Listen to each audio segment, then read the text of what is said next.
सुबह के 6 बजे मेरी दरवाजे पर जोरदार दस्तक हुई। मेरी बहू तातियाना हिस्टेरिकली मेरा नाम पुकार रही थी, जैसे यह घर केवल उसका हो। मैंने रात भर सभी ताले बदल दिए थे। कुछ ही मिनटों बाद मेरा बेटा रोदुरिगो एक भारी चीज लिए आया। मैं फिर भी अंदर आऊंगा, लेकिन जब उसने अपना हाथ उठाया तो मेरे पीछे एक आवाज आई, उसे छोड़ दो, मैं देख लूंगी। दरवाजा खुला और जो कुछ उन्होंने देखा उससे वे चौंक गए। दस्तकें युद्ध के ढोल की तरह गूंज रही थीं। हर एक दस्तक न केवल दरवाजे की लकड़ी को हिला रही थी, बल्कि मेरे दिल के अंदर कुछ गहरा भी हिला रही थी। तातियाना, मेरी बहू, उस तेज आवाज में चिल्ला रही थी जिसे मैंने बहुत अच्छी तरह से पहचान लिया था। अम्पारा, यह दरवाजा खोलो। तुम क्या समझती हो? ये घर उतना मेरा है जितना तुम्हारा। मैं दूसरी तरफ अपने ठंडे फर्श पर नंगे पांव खड़ी थी।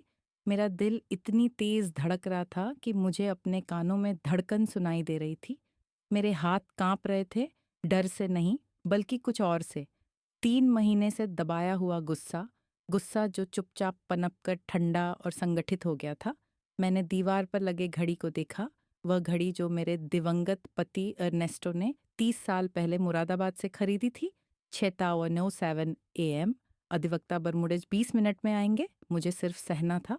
माँ, अब यह रोदिउरिगो की आवाज़ थी। मेरा बेटा, मेरा एकमात्र बेटा, मुझे पता है तुम वहाँ हो, अब खोल दो। मैंने एक अलग भारी धातु की दस्तक सुनी और फिर उसकी आवाज़, लेकिन उस स्वर में एक अलग ही तान थी। मैं फिर भी अंदर आऊँगा, चाहे दरवाज़ा हो या न हो। मैंने झांकने के लिए दरवाजे की छोटी खिड़की से देखा। रोद्रिगो ने निर्माण में इस्तेमाल होने वाली भारी चीज़ पकड़ी हुई थी। उसकी आंखें खून से भरी हुई थीं। तातियाना उसकी बगल में, भुजाएं क्रॉस किए हुए और होठों पर एक विकृत मुस्कान ली खड़ी थी। जीत की मुस्कान। मुझे लगा कि मेरे पैर कमज़ोर पड़ रहे हैं। ऐसा लग रहा था कि सब खत्म हो गया। मेरा बेटा, वह बच्चा जिसे मैंने दूध पिलाया जब वह 7 साल का था और उसके निमोनिया होने पर मैंने उसकी देखभाल की, उसके लिए मैंने उसकी पहली मोटरसाइकिल की कीमत चुकाई, वह मेरे दरवाजे को तोड़ने वाला था। तभी मेरे अंदर से एक गहरी आवाज़ आई, छोड़ दो, मैं संभाल लूंगी। मैंने सिर घुमाया। अधिवक्ता बरमुडेज हॉल में खड़े थे, अपने शानदार ग्रे सूट में और हाथ में एक चमड़े का बैग लिए। वह जल्दी आए थे, बहुत जल्दी। वह कैसे आए? मैंने फुसफुसाया। पिछले दरवाजे से। डोंजा अम्पारा, जैसे आपने मुझे कल रात बताया था। उन्होंने मुझे उन शांत आंखों से देखा जो अधिकार का संचार करती थीं। उन्हें खोल दो, अब समय है कि वे देखें कि उन्होंने क्या खोया है। मेरा हाथ ताले की ओर बढ़ा। मैंने धीरे धीरे उसे खिसकाया। मैंने दरवाजे का नॉब घुमाया। दरवाज़ा खुला और जिस क्षण रोद्रिगो और तातियाना ने अधिवक्ता बरमुडेज को वहां खड़ा देखा, उनकी प्रभावशाली उपस्थिति और लोहे जैसी आंखों के साथ भारी चीज जमीन पर गिर गई। दोनों के चेहरे पर सफेदी छा गई। सच में जैसे वे किसी भूत को देख रहे हों, क्योंकि उन्हें पता था कि वह आदमी कौन था और उन्हें पता था कि उनकी योजना अब ध्वस्त हो गई थी। लेकिन इससे पहले कि मैं उन्हें बताऊं कि मैंने अपने ही घर के ताले क्यों बदले, मुझे चाहिए कि वे कुछ समझें। मैं हमेशा से यह महिला नहीं थी। वह अम्पारा जिसने दरवाज़ा खोला, वह 3 महीने पहले नहीं थी। 3 महीने पहले मैं एक और व्यक्ति थी, एक बेवकूफ़, एक भोली, एक माँ जो सोचती थी कि प्यार सब कुछ कर सकता है। अगर आप जानना चाहते हैं कि 18 साल की एक महिला कैसे परफेक्ट शिकार से अपनी खुद की परिवार के चेहरे पर दरवाज़ा बंद करने वाली बन गई, तो इस चैनल को सब्सक्राइब करें, क्योंकि जो आने वाला है वह आपके माँ के प्यार को देखने का तरीका हमेशा के लिए बदल देगा। अधिवक्ता बरमुडेज ने ना तो चेहरा बिगाड़ा। उन्हें ऐसा करने की आवश्यकता नहीं थी। उनकी केवल उपस्थिति ही उस दरवाजे की ऊर्जा को बदलने के लिए पर्याप्त थी। उन्होंने एक कदम आगे बढ़ाया, बिल्कुल मेरे पास खड़े होकर, और उस आवाज में बोले जिसने आधे दर्जन धोखेबाजों को अदालतों में आतंकित किया था, सुप्रभात रोद्रिगो, तातियाना। उन्होंने जानबूझकर विराम लिया। मुझे खेद है, आपको सूचित करना पड़ा कि अब आपके पास इस संपत्ति में बिना मालिक की स्पष्ट अनुमति के प्रवेश करने का कानूनी अधिकार नहीं है। तातियाना पहले प्रतिक्रिया देने वाली थी। उसकी चेहरे की रंगत पल भर में पीली से लाल हो गई। आप कौन समझते हैं? हम यहाँ रहते हैं, हमें अधिकार है। अधिवक्ता ने अपने बैग को शांतिपूर्वक खोला, जैसे कि यह कोई सामान्य बात हो। एक मोटी मैनिला फाइल निकाली और कई दस्तावेज बाहर निकाले। कागज का आवाज ही सुनाई दे रहा था, इसके अलावा मेरे बेटे की तेज सांसें। मैं अधिवक्ता आर्टुरो बर्मुडेज सोलिस हूँ, दिल्ली के सार्वजनिक अधिवक्ता संख्या 47। और ये कागजों को उठाते हुए दस्तावेज है जो प्रमाणित करते हैं कि 15 मार्च को रात 11:45 बजे से यह संपत्ति जकरंदा गली 328 कॉलोनी वैली में स्थित अम्पारा लेटिसिया सैंडोवाल विधवा को एक अपरिवर्तनीय ट्रस्ट में स्थानांतरित कर दी गई है। रोद्रिगो ने अंततः अपनी आवाज पाई। वह टूटे हुए निराश स्वर में बोला, माँ, तुमने क्या किया? मैंने उसे देखा, सचमुच उसे देखा, और उस क्षण मैंने उस डरे हुए बच्चे को देखा जो मेरे पीछे छिपा करता था जब उसका पिता उसे डांटता था। लेकिन मैंने उस आदमी को भी देखा जो 2 सप्ताह पहले अपनी पत्नी से कह रहा था कि मैं अब काफी जी चुकी हूँ। जो मुझे 3 महीने पहले करना चाहिए था, रोद्रिगो, अपनी रक्षा करना। तातियाना ने एक हिस्टेरिकल हंसी उड़ाई। अपनी रक्षा करना? लेकिन हम तुम्हारा ध्यान रखते हैं, हम तुम्हारे साथ हैं। हमारे बिना तुम अकेली मर रही होती इस बड़े घर में। अधिवक्ता बर्मुडेज, उसने अपनी आवाज उठाए बिना ही बात को बाधित किया। मैडम, मैं आपको सलाह देता हूं कि अपने शब्दों का चयन सावधानी से करें। जो कुछ भी आप इस समय कहेंगी वह आपके खिलाफ इस्तेमाल किया जा सकता है अगर अम्पारा जी कानूनी कार्रवाई करने का फैसला करें। कानूनी रूप से रोदेवरिगो ने एक कदम आगे बढ़ाया, लेकिन अगर मैंने इस घर में निवेश किया है, छत की मरम्मत के लिए पैसे दिए हैं और नई टंकी के लिए भी पैसा लगाया है, तो यह घर उतना मेरा है जितना उसका। वह वहीं खड़ा था। वह झूठ जिसे वह 3 महीनों से पाल रहा था, झूठ जो उसने बार बार कहा था कि वह लगभग उस पर विश्वास करने लगा था। अधिवक्ता ने पहली बार मुस्कुराया। यह एक छोटी सी मुस्कान थी, लगभग अदृश्य, लेकिन वहां थी। हाँ, यह दिलचस्प है क्योंकि अम्पारा जी द्वारा मुझे प्रदान किए गए बैंक रिकॉर्ड के अनुसार छत की मरम्मत पिछले साल अगस्त में 87,000 रुपये में हुई थी, जिसे उन्होंने अपनी व्यक्तिगत खाता से निकाला। टंकी अक्टूबर में स्थापित की गई, वह भी उनके द्वारा 12,000 रुपये की राशि में। क्या आप चाहती हैं कि मैं आगे बढ़ूं? रोड्रिगो ने मुंह खोला, फिर बंद किया, फिर से खोला। वह जैसे पानी से बाहर निकले मछली की तरह दिख रहा था। तातियाना ने रणनीति बदली। उसने अपने दिल की ओर हाथ लगाया और आंसू उसकी गालों पर बहने लगे। सासू माँ, अम्पारा, मैं समझती नहीं। हम परिवार हैं। तुम हमें ऐसा कैसे कर सकती हो? हमने जो कुछ भी साझा किया है उसके बाद। मेरे भीतर कुछ टूट गया, लेकिन वह मेरा दिल नहीं था। यह उस झूठी दुनिया की अंतिम कड़ी थी जो मुझे बांधे हुए थी। परिवार? मेरी आवाज़ मेरी अपेक्षा से कहीं अधिक ऊंची थी। तुम मुझे परिवार की बात कर रही हो, तातियाना? वही परिवार जिसने मेरे स्वर्गीय पति की चाय की प्लेटें 8,000 रुपये में बेच दी। वही परिवार जिसने मुझसे 21,000 रुपये धोखे से निकाल लिए एक बीमारी के बहाने, ताकि अपनी नाक की सर्जरी करवा सके। उसका चेहरा बिगड़ गया। आंसू गिरते रहे, लेकिन अब वे आतंक के थे। मैं बीमार थी। डॉक्टर? वो डॉक्टर जो मोंटेवेर्डे क्लिनिक में है, सही? अधिवक्ता ने एक और दस्तावेज निकाला। मेरे पास यहाँ रसीद है। नाक की सर्जरी 115,000 रुपये 18 जनवरी को भुगतान किया गया, 3 दिन बाद जब आपने अम्पारा जी से पैसे लिए थे। रोड्रिगो ने अपनी पत्नी की ओर एक ऐसी अभिव्यक्ति से देखा जिसे उसने पहले कभी नहीं देखा था। क्या यह सच है? तातियाना एक कदम पीछे हट गई। तुम जानती थीं कि रोड्रिगो, मुझे बुरा न लगाओ। मैं जानता था। मेरे बेटे की आवाज़ 3 ऑक्टेव ऊंची हो गई। मैं जानता था कि तुमने मेरी माँ को धोखा दिया। वहां दरार थी, उनके परफेक्ट गठबंधन में पहली दरार। अधिवक्ता ने मौके का फायदा उठाया। आपके पास इस संपत्ति को पूरी तरह से खाली करने के लिए 48 घंटे हैं।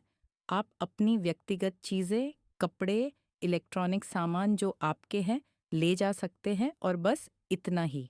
जो भी सामान अम्पारा जी का है और बिना अनुमति के हटाया गया, उसे चोरी माना जाएगा और कानूनी कार्रवाई की जाएगी। हमें यहाँ से नहीं निकाल सकते, तातियाना चिल्लाई। हमारे बच्चे हैं, वलेरिया और सैंटियागो, हम कहाँ रहेंगे? बातचीत में पहली बार अधिवक्ता वास्तव में परेशान दिखे।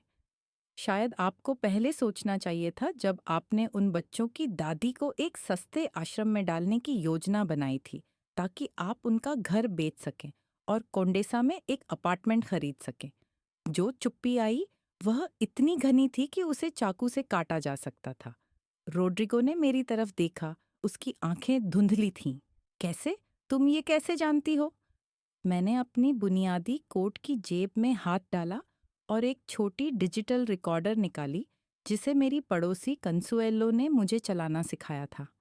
मैंने इसे अपने हाथ की हथेली में रखा और प्ले दबाया। तातियाना की आवाज़ स्पष्ट, तेज और पहचानने योग्य थी। बस थोड़ा और है, मेरे प्यार। कुछ महीनों में हम उसे तुम्हारे नाम पर घर पर दस्तखत करने के लिए राजी कर देंगे।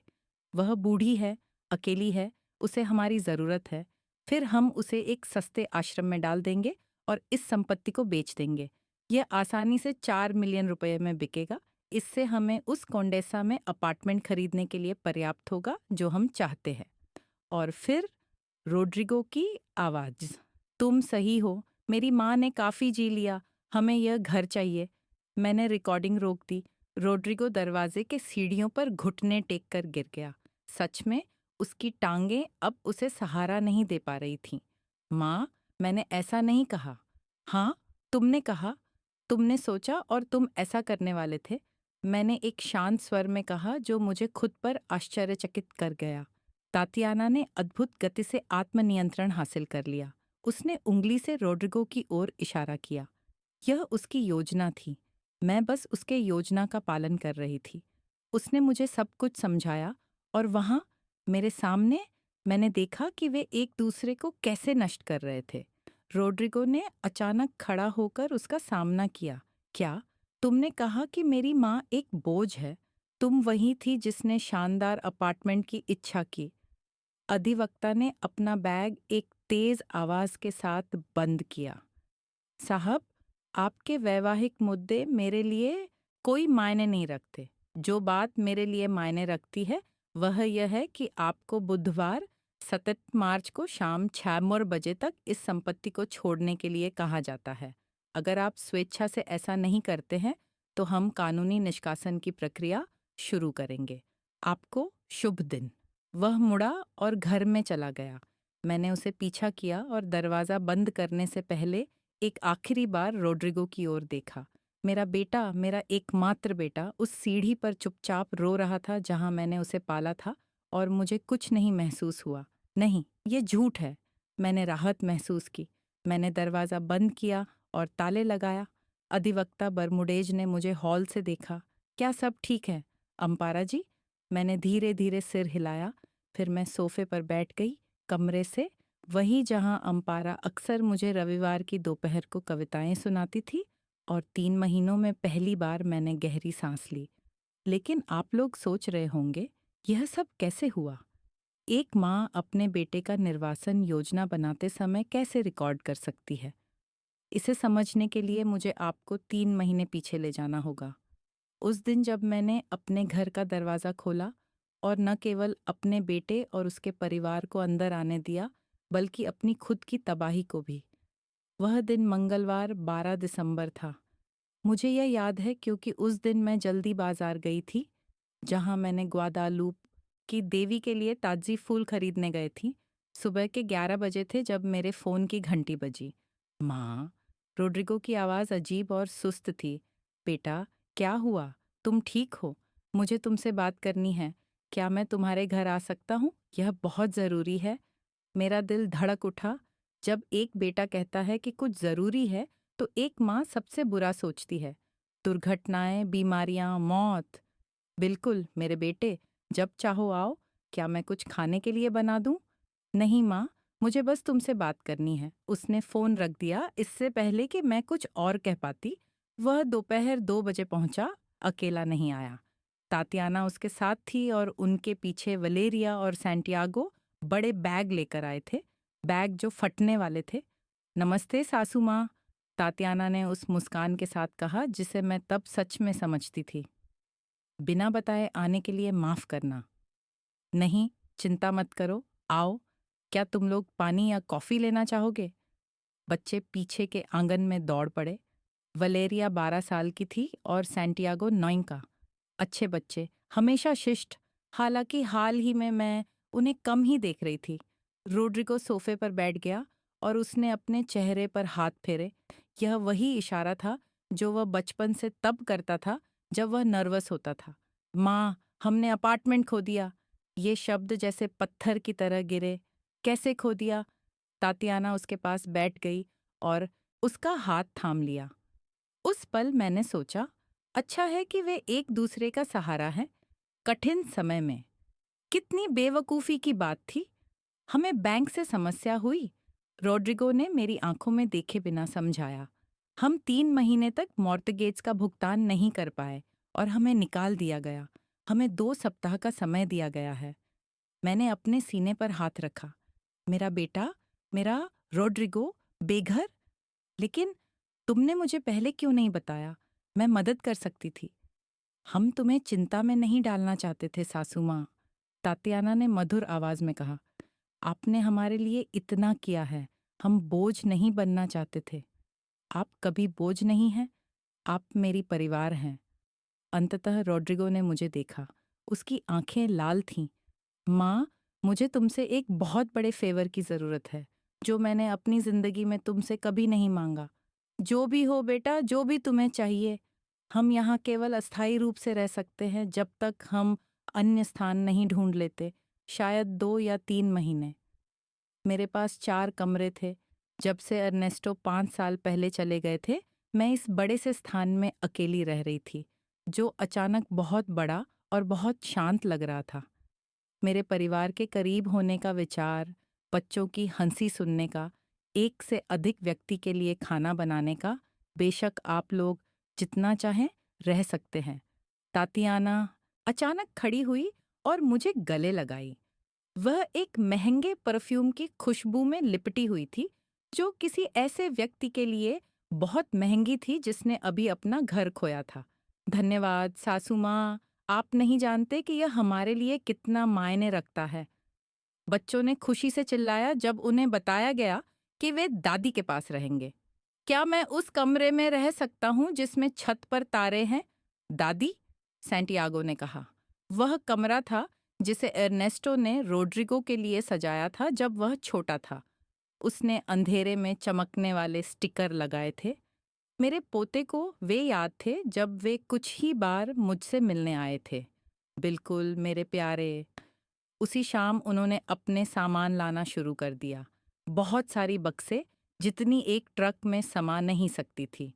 रोड्रिगो ने एक छोटी गाड़ी किराए पर ली थी। क्या ये सब जरूरी है? मैंने वस्तुओं की संख्या को देखकर पूछा।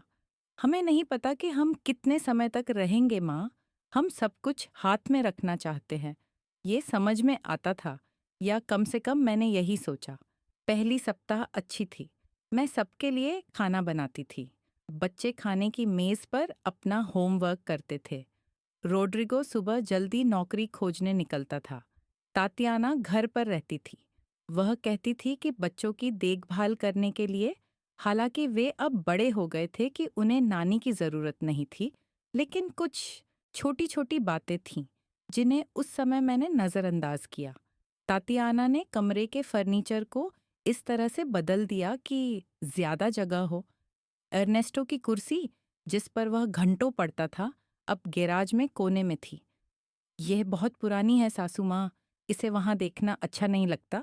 उसने बाथरूम के तौलिए को नए तौलियों से बदल दिया जो उसने खरीदे थे।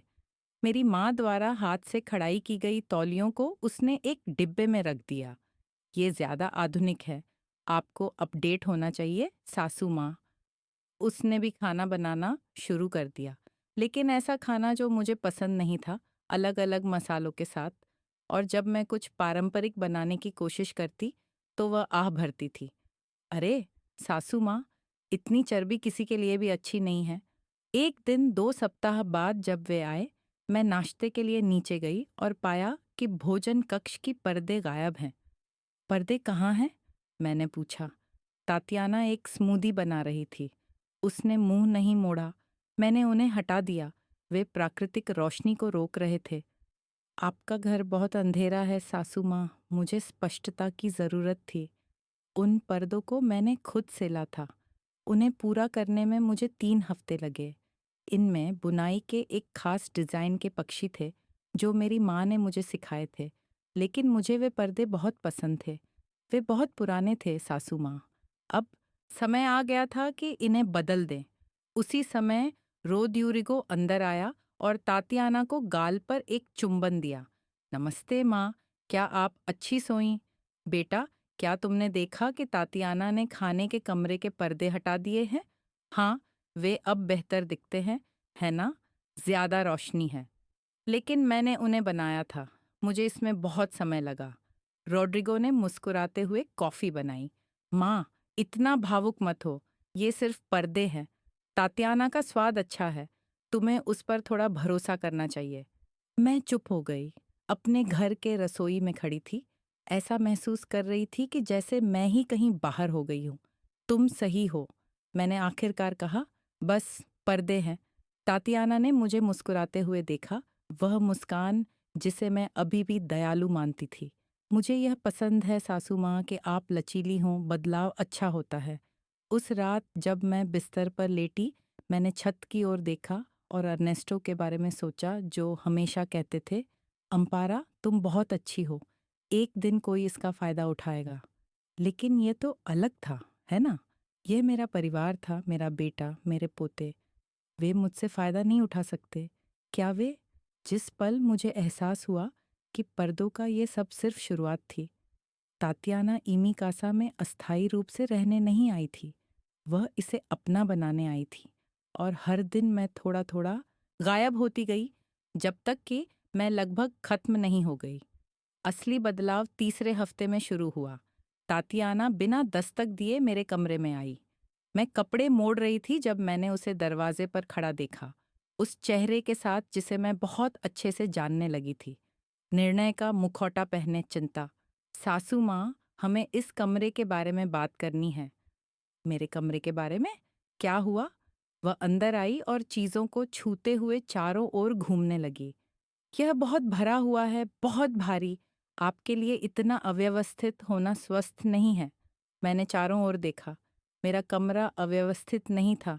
हर चीज़ अपनी जगह पर थी। हर वस्तु की एक कहानी थी। ये अव्यवस्थित नहीं है तातियाना, यह जिया हुआ है। बिल्कुल, यही समस्या है। वह मेरी बिस्तर पर बैठ गई जैसे वह उसकी हो। आप अतीत में जी रही हैं, अपने पति की चीज़ों से घिरी हुई जो अब नहीं है। यह स्वस्थ नहीं है। आपको छोड़ना होगा, आगे बढ़ना होगा। उसके शब्द मेरे लिए एक थप्पड़ की तरह थे। अर्नेस्टो मेरे पति थे 42 सालों तक। मैं उनके यादों को नहीं छोड़ूंगी। मैं आपसे नहीं कह रही कि उन्हें भूल जाएं सासू माँ, बस उन्हें सुरक्षित रखिए। वर्तमान के लिए जगह बनाइए, हमारे लिए। अगले दिन जब मैं चर्च गई थी, तातियाना ने बैठक को व्यवस्थित कर दिया। जब मैं लौटी तो अर्नेस्टो की तस्वीरें जो शेल्फ पर थीं, गायब थीं। उनकी जगह सुगंधित मोमबत्तियां और एक कृत्रिम पौधा था। अर्नेस्टो की तस्वीरें कहाँ हैं? मैंने उन्हें आपके अलमारी में एक डिब्बे में रख दिया। सासू माँ, वे धूल से सुरक्षित रहेंगी। मुझे धूल से सुरक्षित नहीं चाहिए, मुझे उन्हें देखना है। तातियाना ने छोटे बच्चों के साथ उपयोग की जाने वाली उस अतिशयोक्तिपूर्ण धैर्य के साथ सांस ली।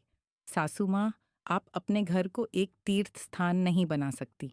आपके पति अब शांति से हैं। आपको जीना चाहिए।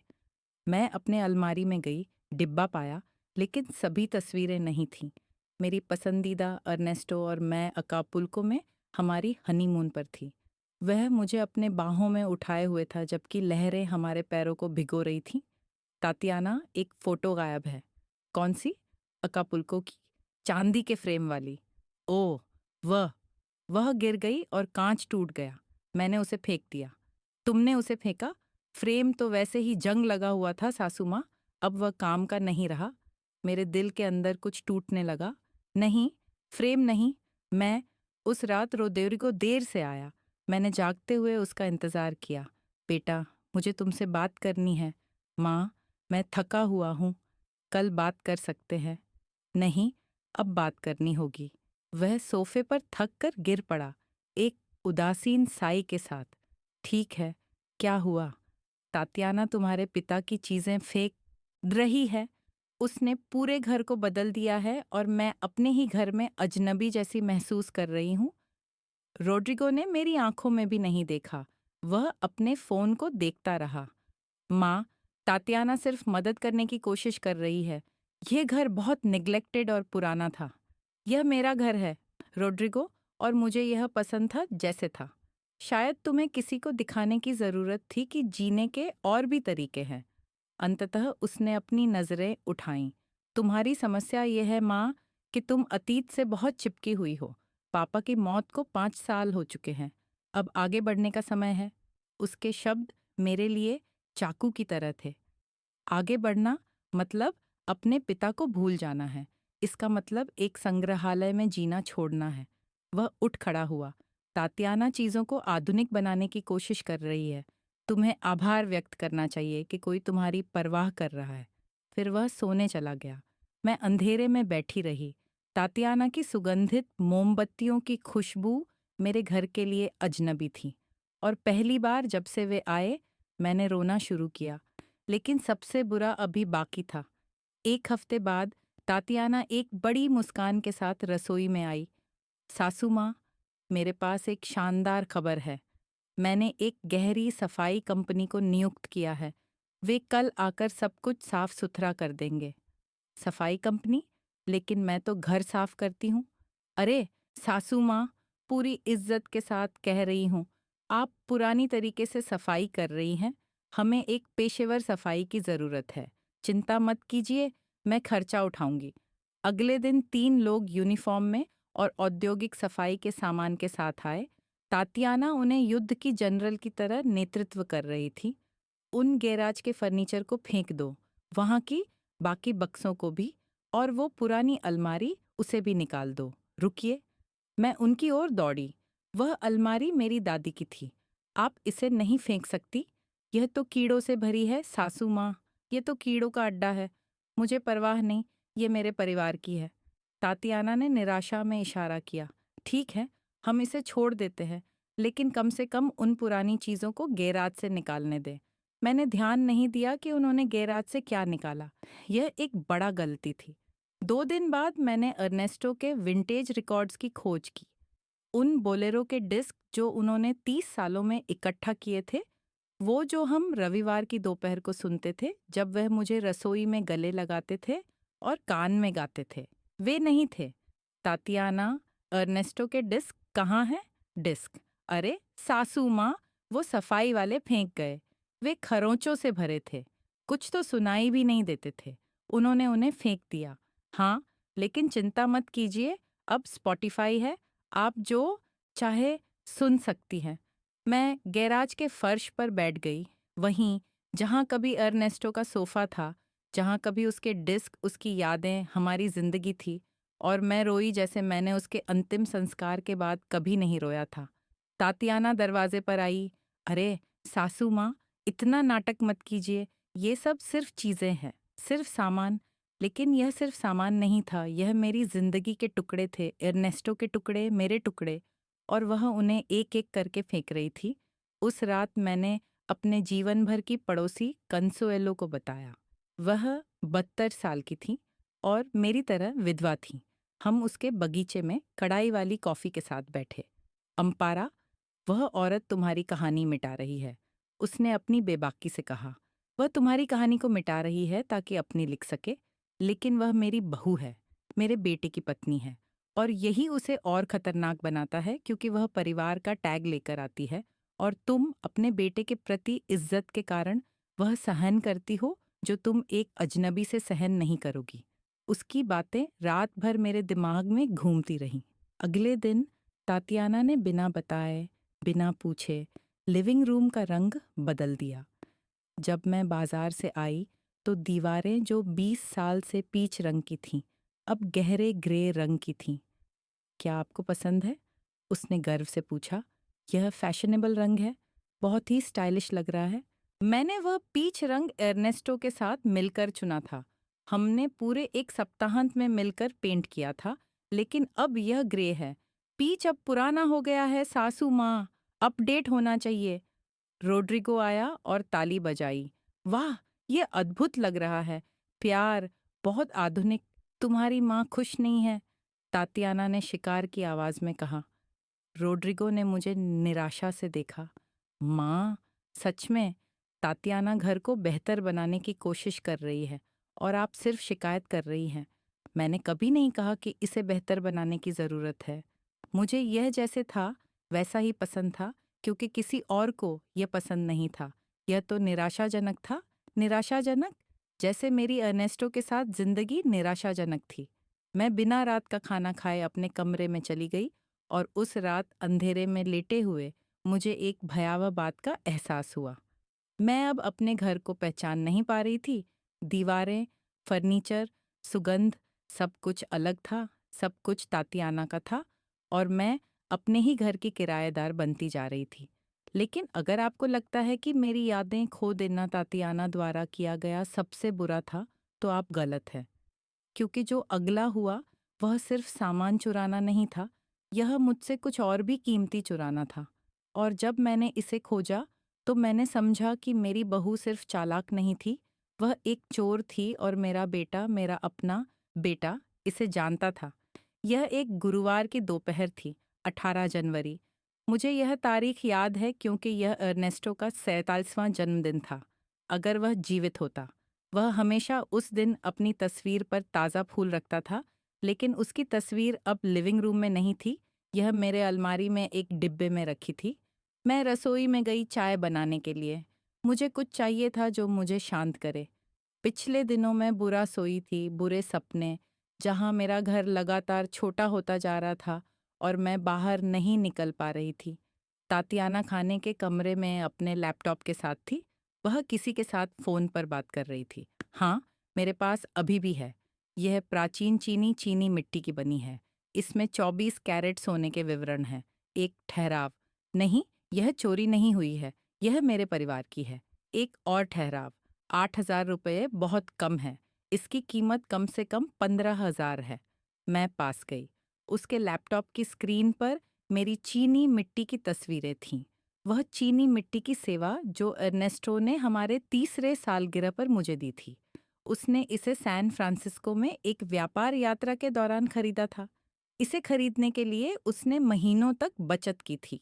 हर प्लेट पर हाथ से बने चेरी के फूल थे। हर कप के किनारे पर सोने का किनारा था। पूरा सेट।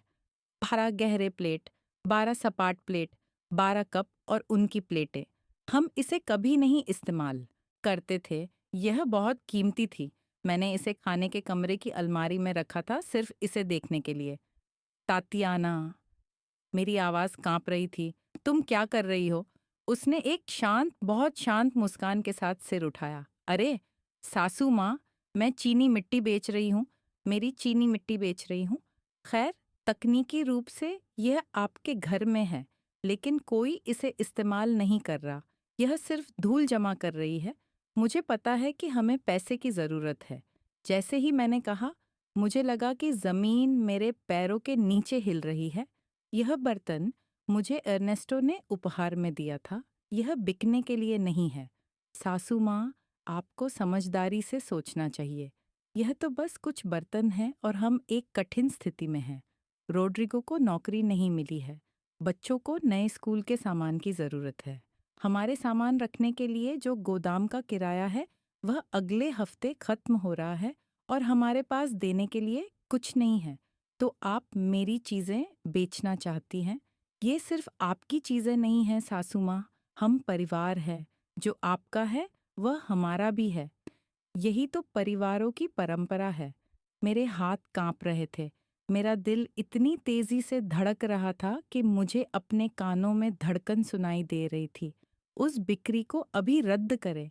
तातियाना ने एक नाटकीय सांस लेते हुए लैपटॉप बंद कर दिया। क्या आप जानती हैं, सासू माँ, आपकी समस्या यह है कि आप स्वार्थी हैं। हम आपको अपने घर में स्थान देते हैं, आपकी देखभाल करते हैं ताकि आप इस बड़े घर में अकेली न रहें, और जब हमें सबसे ज्यादा आपकी मदद की जरूरत होती है तब आप मदद नहीं कर सकती। उन बर्तनों का आप क्या करेंगे? उन्हें देखते रहिए जब तक आप मर नहीं जाती। उसके शब्द मेरे पर जैसे मुक्के की तरह लगे। यह स्वार्थीपन नहीं है, यह मेरी कहानी है। यह तो अर्नेस्टो का दिया हुआ है। अर्नेस्टो अब इस दुनिया में नहीं है, सासू माँ। मरे हुए लोगों को बर्तनों की जरूरत नहीं होती, जीवित लोगों को खाने के लिए पैसे चाहिए। तभी रोड्रिगो अंदर आया। उसके हाथ में मीठे ब्रेड का एक थैला था। क्या हो रहा है? बाहर से चिल्लाने की आवाजें आ रही हैं। आपकी माँ नहीं चाहती कि हम चीनी के बर्तन बेचें, तातियाना ने बच्ची की तरह कहा। वह चाहती है कि उसके पोते भूखे रहें, लेकिन पुराने बर्तनों से अलग नहीं हों। रोड्रिगो ने मुझे उस नज़र से देखा जो मेरे दिल को चीर देती थी। निराशा, थकान और चिढ़। माँ, क्या आप सच में बर्तनों के लिए ड्रामा कर रही हैं? यह सिर्फ बर्तन नहीं है, यह आपके पिता का विवाह का उपहार है, और मुझे यकीन है कि पापा चाहेंगे कि उनके पोते खाएं, न कि पुराने बर्तन संजोए। वह तात्याना के पास गए और उसके कंधे पर हाथ रखा।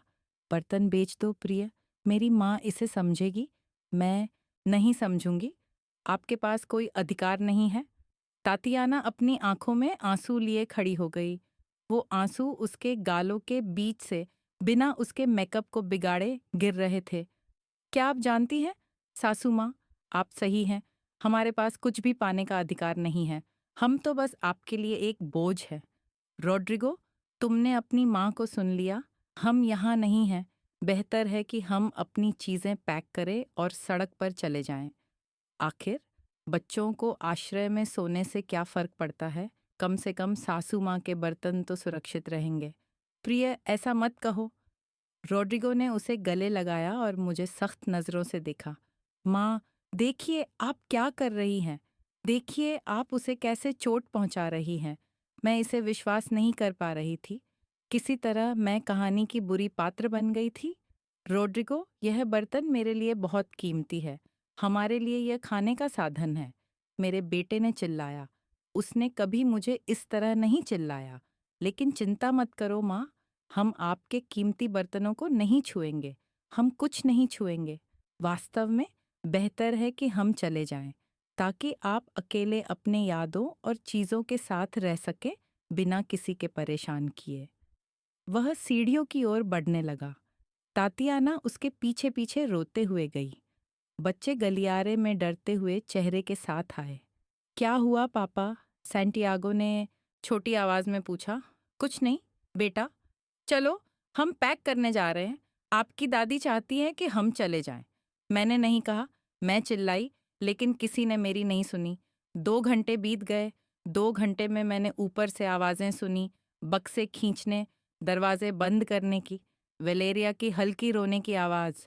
और मैं रसोई में बैठी अपने हाथों को टेबल पर कांपते हुए रखे हुए सोच रही थी कि मैं इस मुकाम पर कैसे पहुंची। अंततः रोड्रिगो नीचे आया। सिर्फ तातियाना ऊपर है, बैग पैक कर रही है। बच्चे भ्रमित और डरे हुए हैं। क्या आपको अपने आप पर गर्व है, रोड्रिगो? मैंने बस यह कहा था कि आपके पिता के बर्तन न बेचे जाएं। और आप क्या चाहते थे माँ, कि हम सड़क पर भीख मांगे, कि हम खाना खाना बंद कर दें? वह मेरे सामने बैठ गया। उसकी आंखों में आंसू थे। मैंने सोचा था कि आप अलग हैं। मैंने सोचा था कि आप समझेंगी। लेकिन यह तो पता चला कि आप उन सभी स्वार्थी बुजुर्गों की तरह हैं जो सिर्फ अपनी चीज़ों के बारे में सोचती हैं और अपने परिवार के बारे में नहीं। ये स्वार्थी बुजुर्ग शब्द, मेरा अपना बेटा। ठीक है, मैंने फुसफुसाया। बर्तन बेचने दो। क्या? बर्तन बेच दो? अगर यही उन्हें चाहिए तो बेच दो। रोड्रिगो आश्चर्यचकित होकर पलकें झपकाने लगा। फिर उसका चेहरा नरम पड़ा और उसने मेरे हाथ थाम लिए। माँ, मुझे पता था कि आप समझेंगी। धन्यवाद, धन्यवाद। मैं वादा करता हूँ कि जब मुझे काम मिलेगा मैं आपको फिर से वही बर्तन खरीद दूंगा। वह सीढ़ियों की ओर दौड़ते हुए चिल्लाया, प्रिय, मेरी माँ ने कहा कि हम रह सकते हैं। उस रात मैं अपने बिस्तर में लेटी हुई डाइनिंग रूम की खाली अलमारी को देख रही थी। तातियाना ने तुरंत बर्तन पैक कर दिए थे, जैसे उसे डर था कि मैं अपना मन बदल दूंगी। 40,000 रुपये का वह बर्तन था। मुझे पता है क्योंकि जब अर्नेस्टो की मृत्यु हुई तो एक मूल्यांकनकर्ता आया था वसीयत के लिए सूची बनाने। 42,000 रुपये में यादें, प्यार और शादी के साल, और मेरी बहू उसे 8,000 में बेचने जा रही थी। अगले दिन तातियाना सुबह जल्दी निकल गई। वह 6 घंटे बाद नए कपड़ों के थैलों के साथ लौटी। ब्रांडेड पैंट, डिज़ाइनर ब्लाउज, महंगे जूते। क्या तुमने बर्तन बेच दिए? मैंने पूछा। हाँ, सासू माँ, शुक्र है, इससे हम गोदाम का किराया चुका सकते हैं। लेकिन उसके हाथों में थैले एक और कहानी बता रहे थे। तातियाना, ये थैले, ओह, मैंने कुछ अद्भुत ऑफर्स पाई, एक के साथ एक। मैं खुद को रोक नहीं पाई। क्या तुमने मेरी वसीयत के पैसे से कपड़े खरीदे? नहीं, सब गृहस्थी के सारे खर्चे मैंने उठाए। बच्चों के लिए सामान खरीदा, और हाँ, खुद को थोड़ा खुश करने का भी मन था। क्या आपको नहीं लगता? मैं काफ़ी तनाव में थी। वो अपने कमरे में गुनगुनाते हुए गई और मैं वहीं अपने ग्रे सैलून में खड़ी रही, दीवारों की सादगी और खाली अलमारी को देखते हुए, सच को समझते हुए। वो अस्थायी रहने नहीं आए थे, बल्कि सब कुछ छीनने आए थे। लेकिन अगर उन्हें ये लगता था कि यादें और सामान चुराने से मुझे तोड़ देंगे, तो वो गलत थे। क्योंकि तातियाना का एक और गहरा योजना था, जिसमें झूठ, नकली अस्पताल और 120,000 रुपये शामिल थे, जो मैं उसे स्वेच्छा से देने वाली थी। जब एक सांप अपने शिकार को पहचानता है तो वो उसे पूरी तरह से निगलने तक नहीं रुकता। 2 हफ्ते बाद तातियाना अजीब व्यवहार करने लगी।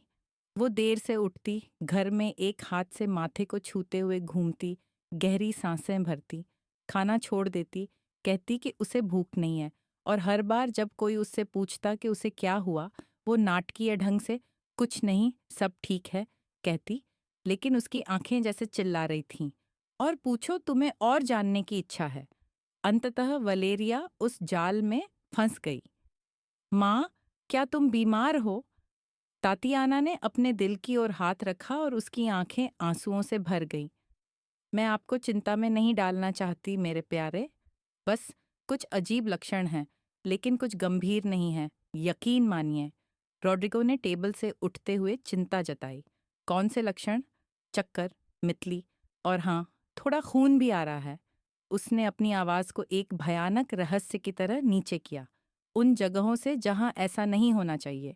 मेरा दिल धड़क उठा। मैं किसी के लिए भी बुरा नहीं चाहती थी, खासकर गंभीर बीमारी के लिए। तातियाना, तुम्हें डॉक्टर के पास जाना होगा। मैंने तुरंत कहा, नहीं सासू माँ, अब हम बीमा नहीं रख सकते, क्योंकि हमने नौकरी खो दी है और विशेषज्ञ की निजी परामर्श बहुत महंगी है। कोई बात नहीं, तुम्हारी सेहत पहले आती है। तातियाना ने मुझे उन बड़ी और चमकीली आंखों से देखा, जैसे मैं उसकी बचाने वाली हूँ। सच में, सासू माँ, क्या आप हमारी मदद करेंगी? बिल्कुल, कल ही अपॉइंटमेंट लेते हैं। उस रात मैंने रोड्रिगो और तातियाना को उनके कमरे में बातें करते सुना। उनकी आवाज़ें दरवाजे की दरार से आ रही थीं। मैंने कहा था कि यह काम करेगा। तातियाना ने फुसफुसाया, तुम्हारी माँ बहुत नरम दिल वाली है, बस तुम्हें उसे थोड़ा डराना है। मैंने रोड्रिगो का जवाब नहीं सुना, लेकिन मैं भी विश्वास नहीं करना चाहती थी। शायद मैंने गलत सुना। अगले दिन तातियाना ने मुझे एक क्लिनिक का नाम बताया, सांता लुसिया मेडिकल सेंटर। ये सुनने में प्रतिष्ठित और महंगा लग रहा था। डॉक्टर मेलगर शहर का सबसे अच्छा ऑन्कोलॉजिस्ट है, उसने कांपती आवाज में कहा, लेकिन उनकी परामर्श 300-500 रुपये की है। कोई बात नहीं, मैं भुगतान करूंगी।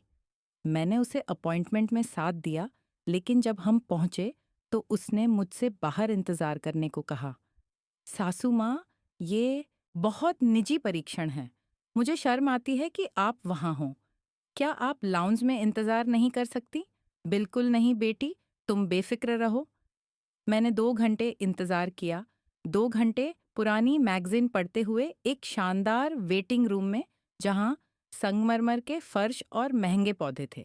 जब वो बाहर आई, उसकी आंखें बहुत रोने के कारण लाल थीं। डॉक्टर ने क्या कहा? मैंने अचानक उठते हुए पूछा। मुझे कई परीक्षण करने हैं, एमआरआई, सीटी स्कैन और विशेष रक्त परीक्षण। उसकी आवाज भरभरा गई। और एक बायोप्सी। हे भगवान, यह क्या है?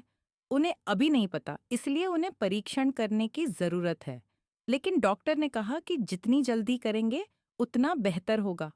उसने मेरे हाथों को थाम लिया। सासू माँ, मैं जानती हूँ कि यह बहुत मांग रही हूँ। हम आपकी उदारता का फायदा उठा चुके हैं, लेकिन मुझे डर लग रहा है। ये परीक्षण कितने महंगे हैं? 120,000 रुपये। उसने यह राशि जैसे किसी सजा के रूप में बताई। यह बहुत पैसा है, बहुत ज्यादा। हमारे पास इसे चुकाने का कोई तरीका नहीं है। शायद रोड्रिगो कुछ महीनों में काम पा लेगा। अगर यह गंभीर है तो तुम इंतजार नहीं कर सकती। चलो अभी बैंक चलते हैं। तातियाना ने मुझे इतनी मजबूती से गले लगाया कि मैं ठीक से सांस नहीं ले पा रही थी। धन्यवाद सासू माँ, धन्यवाद। आपको नहीं पता कि यह मेरे लिए, मेरे बच्चों के लिए क्या मायने रखता है। उसी दोपहर हम बैंक गए। मैंने मोरेल्स में अपने 2 छोटे प्लॉट बेचे। प्लॉट जो अर्नेस्टो ने एक दिन एक फार्म हाउस बनाने के लिए खरीदे थे। प्लॉट जो 120,000 रुपये से अधिक के थे। लेकिन मैंने जल्दी में बिना मोल भाव किए बेच दिए, क्योंकि एक मानव जीवन किसी संपत्ति से अधिक मूल्यवान है। मैंने तातियाना को मनी एनवलप में पैसे दिए। भगवान तुम्हें आशीर्वाद दे बेटी, और सब कुछ ठीक हो जाए।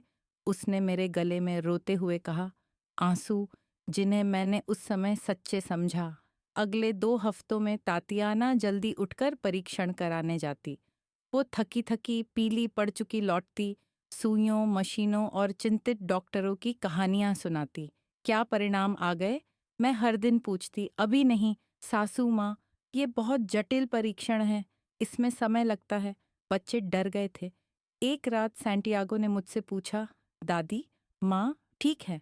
नहीं मेरे प्यारे, तुम्हारी माँ ठीक रहेगी, डॉक्टर उसे ठीक कर देंगे। लेकिन अंदर से मुझे भी डर लग रहा था। और फिर वो मंगलवार 5 फरवरी आया, कॉलोनी में तियांगिस का दिन। मैं सब्जियां खरीदने गई। डोना रेमेडियोस का स्टॉल डॉन चावा के बगल में था, जो मुर्गी बेचता है। और वहाँ टमाटरों की कीमत पर बातचीत करते हुए डोना रेमेडियोस ने कहा, अरे अम्पारा, मैंने तुम्हारी बहू को पिछले हफ्ते प्लाजा सैटेलाइट में देखा। वो बहुत अच्छी लग रही थी। कब देखी थी?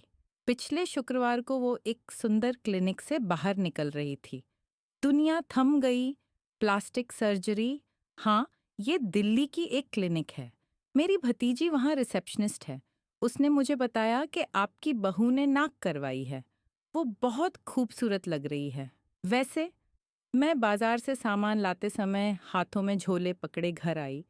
तातियाना लिविंग रूम में बैठकर टीवी देख रही थी। अपनी नई नाक के साथ पॉपकॉर्न खा रही थी। वो हल्की सी थी, लेकिन अब जब मुझे पता था तो मैं उसे देख सकती थी। नाक की नोक थोड़ी ऊपर और पुल पतला। तातियाना, क्या मैं तुमसे बात कर सकती हूँ? बिल्कुल सासू माँ। क्या हुआ? मैं बाजार में दादी रेमेडियोज से मिली। उसका चेहरा एकदम स्थिर रहा, एक भी मांसपेशी नहीं हिली। आह, ये तो अच्छा है। वो कैसे है? ठीक है। उसने कहा कि उसने तुम्हें क्लिनिक से बाहर निकलते देखा। खामोशी। प्लास्टिक सर्जरी की क्लिनिक, मैंने कांपती आवाज में कहा। पिछले शुक्रवार, जब तुम सीटी स्कैन करवाने गई थी।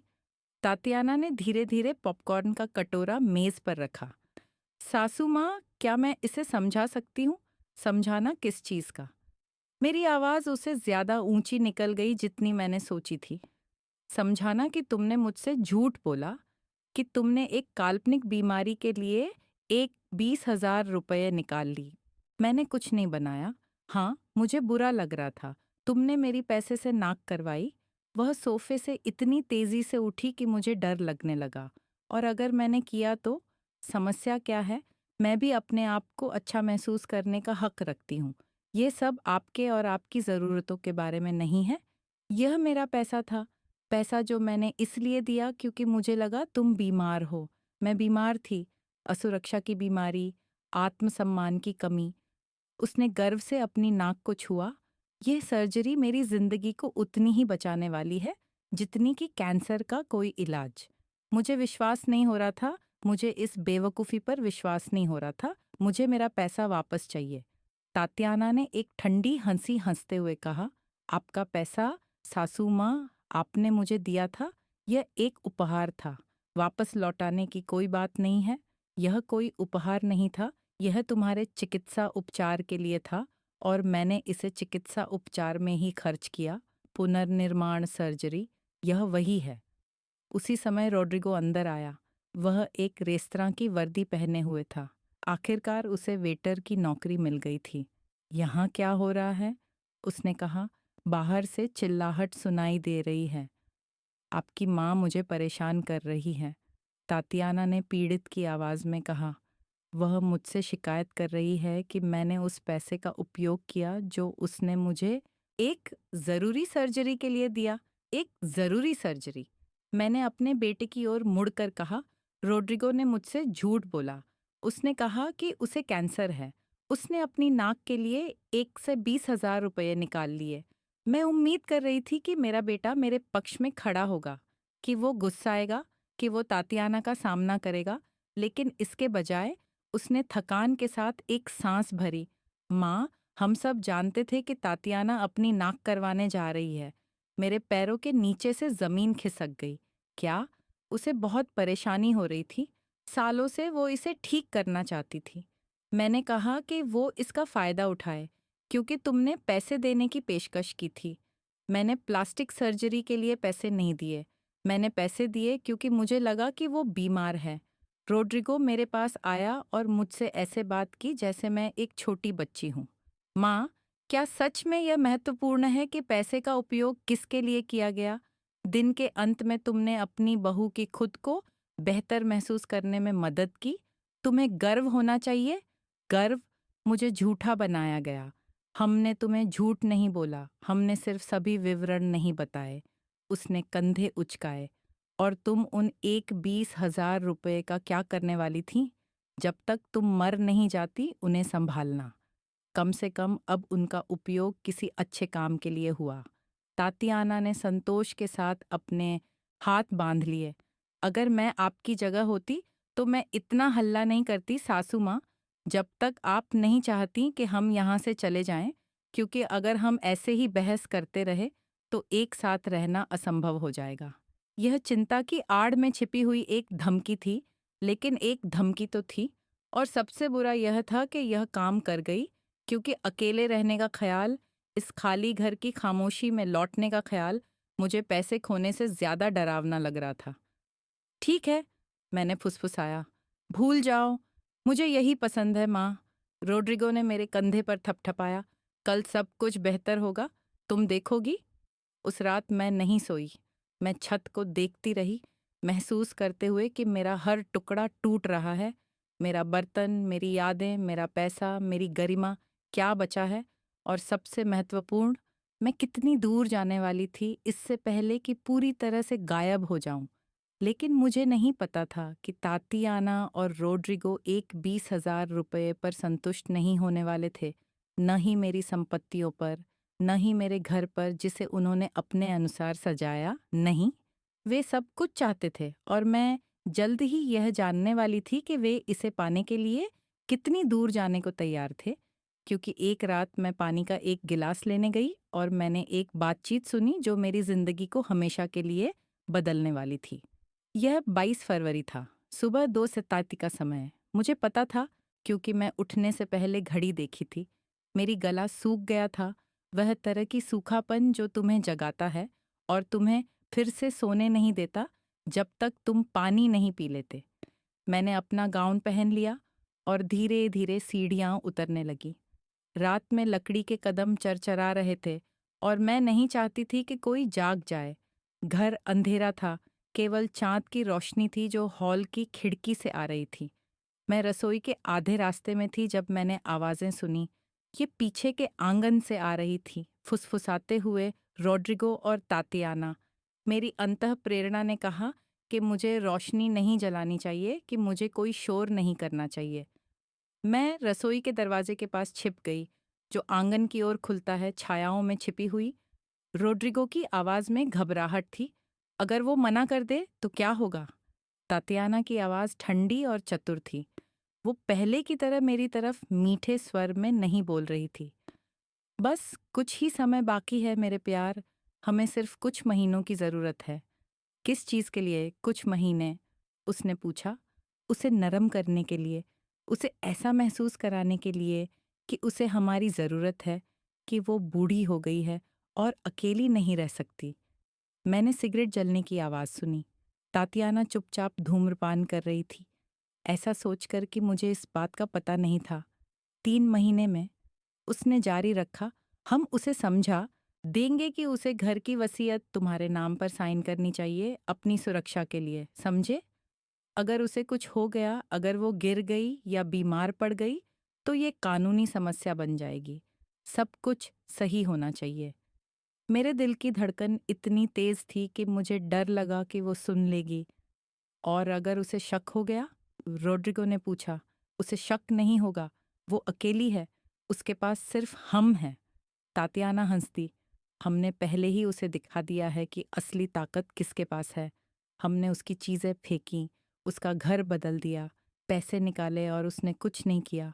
वो कमज़ोर है, रोड्रिगो, और कमज़ोर हमेशा हारता है। मेरे पैर कांपने लगे। मैंने दीवार का सहारा लिया ताकि गिर न जाऊं। फिर क्या होगा? मेरे बेटे की आवाज़ हेजिटेंट थी। जब वो साइन कर देगी, फिर हम उसे समझाएंगे कि उसे एक वृद्धाश्रम में होना चाहिए। वहाँ कुछ सस्ते हैं, जैसे 4,000 रुपये महीने। इस संपत्ति की कीमत के मुकाबले कुछ भी नहीं। लेकिन माँ, तुम्हारी माँ ने जी लिया है, रोड्रिगो। उसने अपना वक्त बिता लिया है। उसने तुम्हारे पिता के साथ सुखद विवाह किया। उसने तुम्हें बड़ा किया है। और हम क्या? क्या हम हमेशा छोटे अपार्टमेंट में रहेंगे, अनंत किराया देते हुए, जबकि वो इस बड़े घर में अकेली रहेगी? लेकिन वो मेरी माँ है, और इसलिए हम उसे सड़क पर नहीं छोड़ सकते। हम उसे वृद्धाश्रम में रखेंगे। वो अच्छी देखभाल में रहेगी, उसे खाना, छत और नर्सें मिलेंगी। उसकी आवाज पहले से और कठोर हो गई। इस घर की कीमत कम से कम 4 करोड़ रुपये है। 4 करोड़? जानते हो हम उस पैसे से क्या कर सकते हैं? चुप्पी छा गई, एक भारी चुप्पी। हम उस कॉन्डो में खरीद सकते हैं जो हमने देखा था, आखिरकार रोड्रिगो बोला। उसकी आवाज अब संदेह में नहीं थी, बल्कि उत्साहित थी। 3 कमरों वाला, पार्क के दृश्य के साथ। बिल्कुल। और हमारे पास एक व्यवसाय शुरू करने या निवेश करने के लिए भी बचत होगी। तातियाना ने सिगरेट को फेंका और अपने पैर से दबा दिया। तुम्हारी माँ को अब इस जगह की जरूरत नहीं है। हमारे पास बच्चे हैं, हमारा भविष्य है। उसके पास बस अतीत है। और अगर वो नहीं चाहती, अगर वो साइन नहीं करना चाहती। तातियाना हंसती, एक हंसी जो मुझे हिला गई। वो मना नहीं कर पाएगी, क्योंकि मई तक वो इतनी कमजोर, थकी और भावनाली अकेली हो जाएगी कि वो किसी भी चीज पर साइन कर देगी, बस यह सुनिश्चित करने के लिए कि हम उसे न छोड़ें। मुझ पर भरोसा करो। मुझे पता है ये बूढ़ी औरतें कैसे काम करती हैं। मेरी दादी भी ऐसी ही थी। बस उनके आत्मविश्वास को धीरे धीरे तोड़ दो, और जब उनमें लड़ने की ताकत न रहे, तो वो तुम्हारी हो जाएंगी। तुम सही हो। अब रोड्रिगो की आवाज में विश्वास था। मेरी माँ ने बहुत जी लिया। हम इस घर के हकदार हैं। मेरे बेटे के मुंह से ये शब्द सुनकर, हम इस घर के हकदार हैं, मुझे एक गहरी चोट लगी। मेरा इकलौता बेटा, जिसे मैंने 9 महीने तक अपने भीतर रखा, जिसे मैंने दूध पिलाया, जिसे मैंने रात भर होमवर्क में मदद की, वो मुझे धोखा देने की योजना बना रहा था। मेरे भीतर कुछ टूट गया, लेकिन वो मेरा दिल नहीं था। वो कुछ और गहरा था। वो अंतिम आशा थी कि मेरा परिवार मुझसे प्यार करता है। चलो सो जाते हैं, तातियाना ने कहा। कल मुझे परफेक्ट बहू का नाटक जारी रखना है। मुझे यह दिखाने में मेहनत लग रही है कि मैं उसे पसंद करती हूँ। दोनों ने साथ में हंसते हुए कदम बढ़ाए। मैंने शीघ्रता से सीढ़ियाँ चढ़ीं, जितना चुपचाप हो सके। मैंने अपने कमरे में पहुंचकर बिस्तर में लेट गई। आंखें बंद कर लीं, लेकिन सो नहीं पाई। मुझे लंबे समय तक शांतिपूर्वक सोने का मौका नहीं मिलने वाला था, क्योंकि उस बातचीत में, उन भयानक क्षणों में अज्ञानता की अम्पारा मर गई और एक नई अम्पारा का जन्म हुआ। एक अम्पारा जिसने समझ लिया कि मातृत्व का प्यार काफ़ी नहीं है, कि भलाई एक घातक कमजोरी हो सकती है और कि मेरा अपना बेटा सबसे खराब तरीके से मुझे धोखा देने की क्षमता रखता है। मैं बिस्तर से उठी और किनारे पर बैठ गई। मेरे हाथ कांप रहे थे, लेकिन मेरा मन अजीब तरह से स्पष्ट था। मैंने अपने बिस्तर पर अर्नेस्टो की तस्वीर पर नज़र डाली, जो कि मेरी एकमात्र यादगार थी। क्या करूं, प्रिय? मैंने फुसफुसाया। अगर तुम यहाँ होते तो क्या करते? तभी मुझे कुछ याद आया जो एर्नेस्टो ने मुझे 1 हफ्ता पहले कहा था, जब हम अस्पताल में थे। वो पहले से जानता था कि वो वहाँ से नहीं निकलने वाला। अम्पारा, जब मैं नहीं रहूँगा, कुछ लोग आएंगे जो तुम्हारी दयालुता और एकाकीपन का फ़ायदा उठाना चाहेंगे, और मुझे तुम्हारे वादे की ज़रूरत है। तुम खुद को शिकार मत बनने दो, लड़ो। भले ही तुम्हारी अपनी खून तुम्हारे खिलाफ हो, लड़ो। उस समय मैंने नहीं समझा कि वो मुझे ऐसा क्यों कह रहा था। मैंने सोचा कि यह मर्फिन की आवाज़ थी, लेकिन अब मुझे समझ में आ रहा था। अर्नेस्टो को पता था। वह हमारे बेटे को मुझसे बेहतर जानता था। यह मैं मानने को तैयार नहीं थी। मैंने उठकर अपने अलमारी की ओर बढ़ी। पीछे, जहाँ तातियाना ने मेरी चीज़ें रखी थीं, एक छोटी सी तिजोरी थी। मैंने उसे उस संयोजन से खोला जिसे केवल मैं जानती थी। अंदर घर के दस्तावेज, वसीयत के कागज, सब कुछ था। और वहाँ एक विजिटिंग कार्ड भी था। एल्सी के आर्टुरो बर्मुडेज सोलिस, सार्वजनिक अधिवक्ता, अर्नेस्टो का सबसे अच्छा दोस्त, वह वकील जिसने हमें 30 साल तक सभी कानूनी कार्यों में मदद की थी। मैंने कार्ड को अपने अंगूठे और अंगुली के बीच पकड़ा। सुबह के 3:15 बजे थे, लेकिन इस क्षण में मैंने एक निर्णय लिया। मैं शिकार नहीं बनूंगी।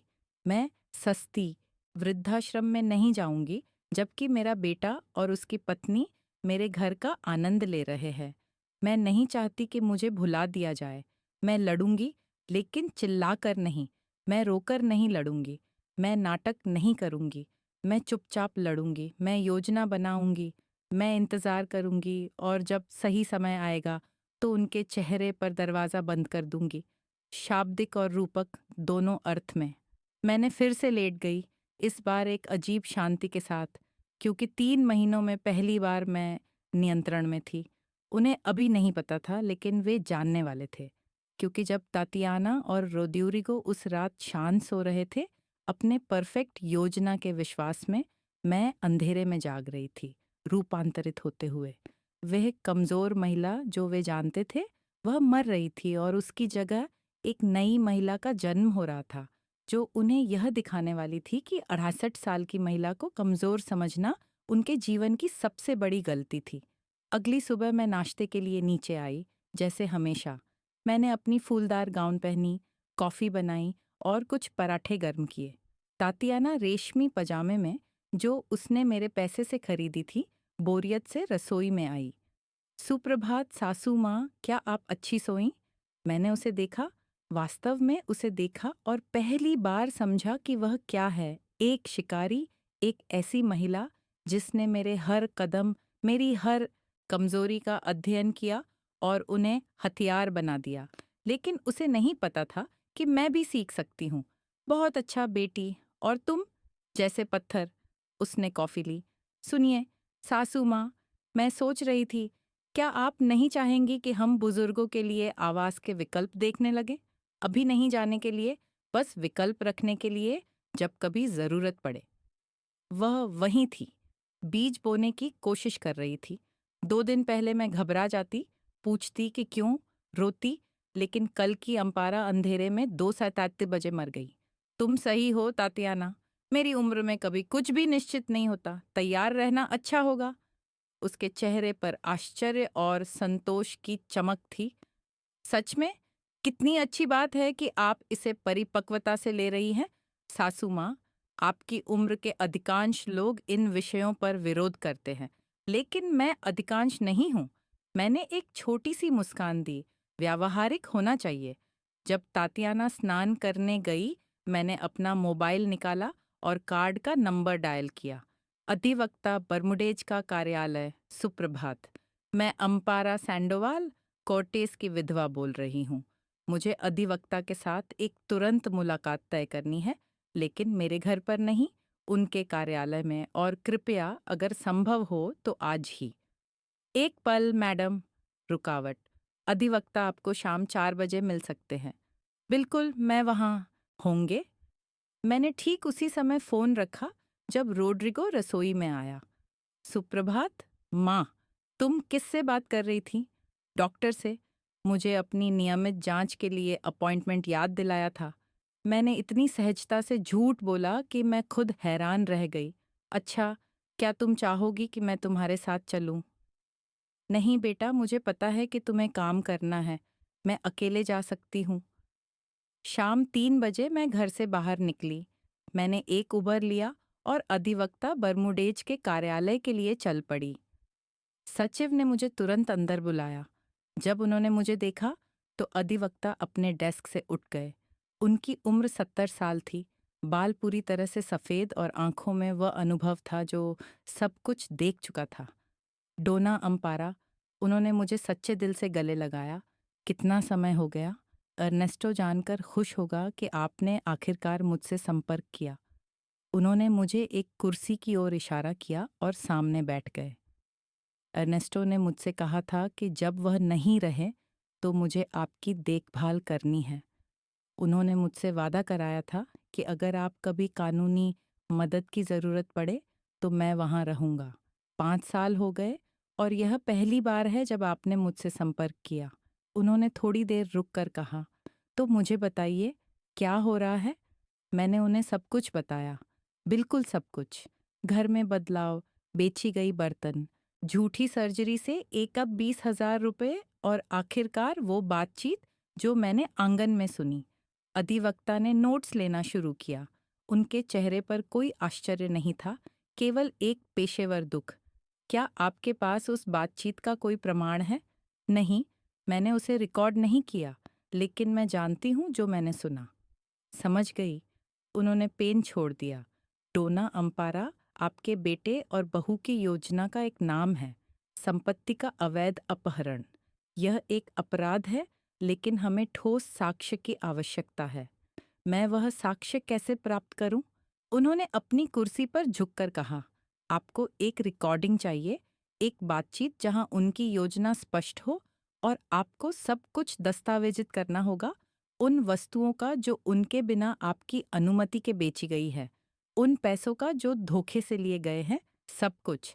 मेरे पास रसीदें हैं, बैंक के 81,000 रुपये और बर्तन की तस्वीरें, इससे पहले कि उन्होंने उन्हें बेच दिया।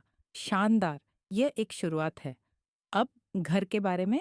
उसने एक फोल्डर निकाला और मुझे कानूनी विकल्पों, ट्रस्ट, वसीयत और वैधता से संबंधित दस्तावेजों के बारे में समझाने लगा। मैं आपको एक अपरिवर्तनीय ट्रस्ट बनाने की सलाह देता हूँ। घर आपके नाम पर कानूनी सुरक्षा के तहत रहेगा।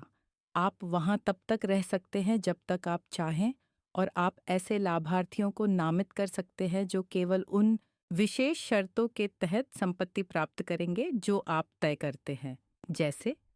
जैसे कि लाभार्थी केवल तब घर प्राप्त कर सकते हैं जब वे एक निश्चित उम्र के हों, या कि वे इसे कभी नहीं बेच सकते, या यदि आप अपनी मर्जी के बिना एक आश्रय में भेज दी जाती हैं तो ट्रस्ट समाप्त हो जाएगा और घर किसी और को मिल जाएगा।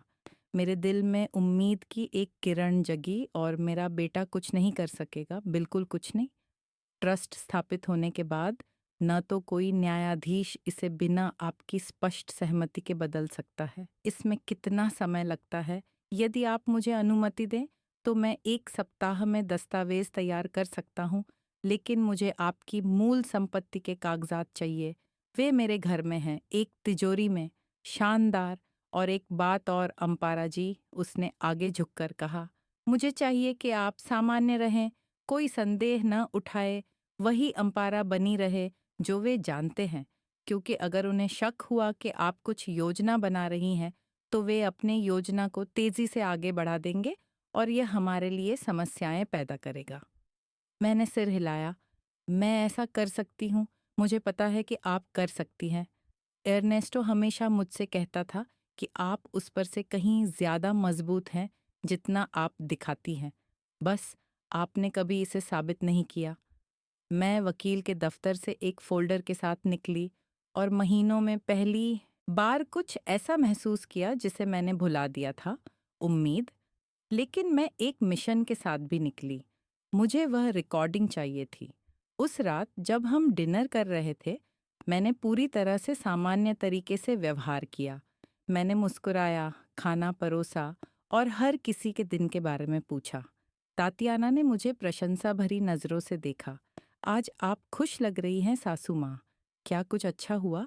बस, डॉक्टर ने कहा कि मैं अपनी उम्र के लिए बहुत अच्छी सेहत में हूँ। मेरे पास अभी भी साल बाकी है। मैंने देखा कि उसकी मुस्कान एक क्षण के लिए ठंडी पड़ गई। साल बाकी मेरे प्लान में नहीं थे। बहुत अच्छा सासू माँ, बहुत अच्छा। अगले दिन मैं अपनी पड़ोसी कंसुएलो से मिलने गई। कंसुएलो, मुझे आपकी मदद चाहिए। जो भी हो, अम्पारा, आपको क्या चाहिए? मुझे उन छोटी छोटी रिकॉर्डरों का इस्तेमाल करना सीखना है जिन्हें छिपाया जा सकता है। कंसुएलो ने कोई सवाल नहीं पूछा। वह मुझे 30 साल से जानती थी। उसे पता था कि अगर मैं ऐसा कुछ मांग रही हूं तो उसके पीछे एक अच्छी वजह होगी। मेरे पोते ने मुझे पिछले साल एक दिया था क्योंकि मुझे चीज़ें भूलने का डर था। मैंने कभी इसका इस्तेमाल नहीं किया। ये आपका है। उसने मुझे इसका संचालन सिखाया। यह एक यूएसबी ड्राइव के आकार का था। इसे कहीं भी छिपाया जा सकता था और यह अद्भुत स्पष्टता से रिकॉर्ड करता था। धन्यवाद, मेरी दोस्त। क्या आप किसी परेशानी में हैं? मैं परेशानी में थी। अब मैं समाधान में हूँ। अगले सप्ताह मैं अधिवक्ता के दफ्तर में 3 बार गई। मैंने संपत्ति के कागजात दिए, दस्तावेजों पर हस्ताक्षर किए, ट्रस्ट स्थापित किया और हर रात मैंने घर के विभिन्न स्थानों पर रिकॉर्डर चालू छोड़ दिया। लिविंग रूम, डाइनिंग रूम, आंगन में। मैंने रॉड्रिगो और तातियाना की बातचीत को रिकॉर्ड किया, जिसमें वे प्रक्रिया को तेज करने, मुझे और अधिक दबाव में डालने और कितने समय तक वे वहां रहना सहन करेंगे के बारे में बात कर रहे थे। और अंततः एक रात मैंने असली सोना रिकॉर्ड किया। वे अपने कमरे में थे। उन्हें लगा कि मैं सो रही हूँ।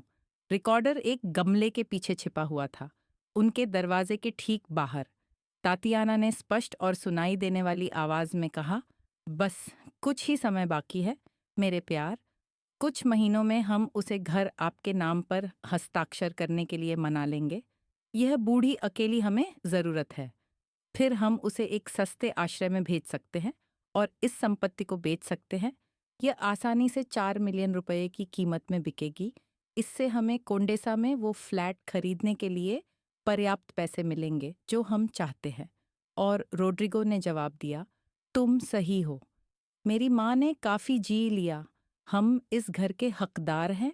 यह लगभग उसी बातचीत जैसा था जो मैंने सप्ताह पहले सुना था, लेकिन अब यह रिकॉर्डेड था, तारीख और समय के साथ, उनके अद्वितीय आवाज़ों के साथ। अगले दिन मैंने रिकॉर्डिंग अधिवक्ता बर्मुडेज के पास ले गई। उन्होंने इसे 2 बार पूरा सुना, फिर सिर हिलाया। यह पर्याप्त है, इससे अधिक। अब क्या? हम इंतजार करते हैं। आपका ट्रस्ट तैयार है, दस्तावेज पंजीकृत है, कानूनी रूप से आपका घर सुरक्षित है, लेकिन मैं चाहता हूं कि हम एक अधिकतम प्रभाव का क्षण बनाएं। एक ऐसा क्षण जब वे गवाहों के सामने अपनी असली प्रकृति दिखाए। कैसे? उन्हें उकसाए, ऐसा कुछ करे जो उन्हें अपने असली रंग दिखाने के लिए मजबूर करे, और जब वे ऐसा करे, मैं वहां रहूंगा। मैंने इस पर 2 दिन तक विचार किया। ऐसा क्या किया जाए कि वे अपने योजना को दिखा सके। और फिर मुझे विचार आया। 14 मार्च को रात के खाने के दौरान मैंने अनायास कहा, रोड्रिगो या तातियाना, मैं सोच रही थी, आप सही हैं। मेरी उम्र में इस घर को बनाए रखना बहुत काम है। शायद मुझे एक रेजिडेंसी में जाने पर विचार करना चाहिए और आप लोग संपत्ति के साथ रह सकते हैं। तातियाना की आंखें क्रिसमस के पेड़ की तरह चमक गईं। सच में? सासू माँ, क्या आप इसे गंभीरता से कह रही हैं? पूरी तरह से। दरअसल मैंने कुछ बहुत सुंदर रेजिडेंस देखी है।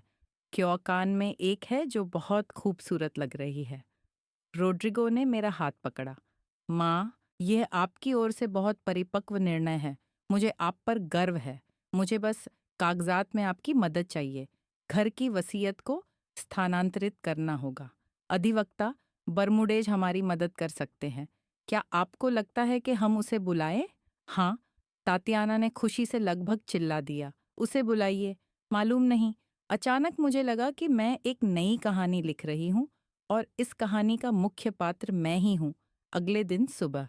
दरअसल मैंने तो उससे बात कर ली थी। वो सोमवार 15 मार्च को सुबह 10 बजे आ सकता है।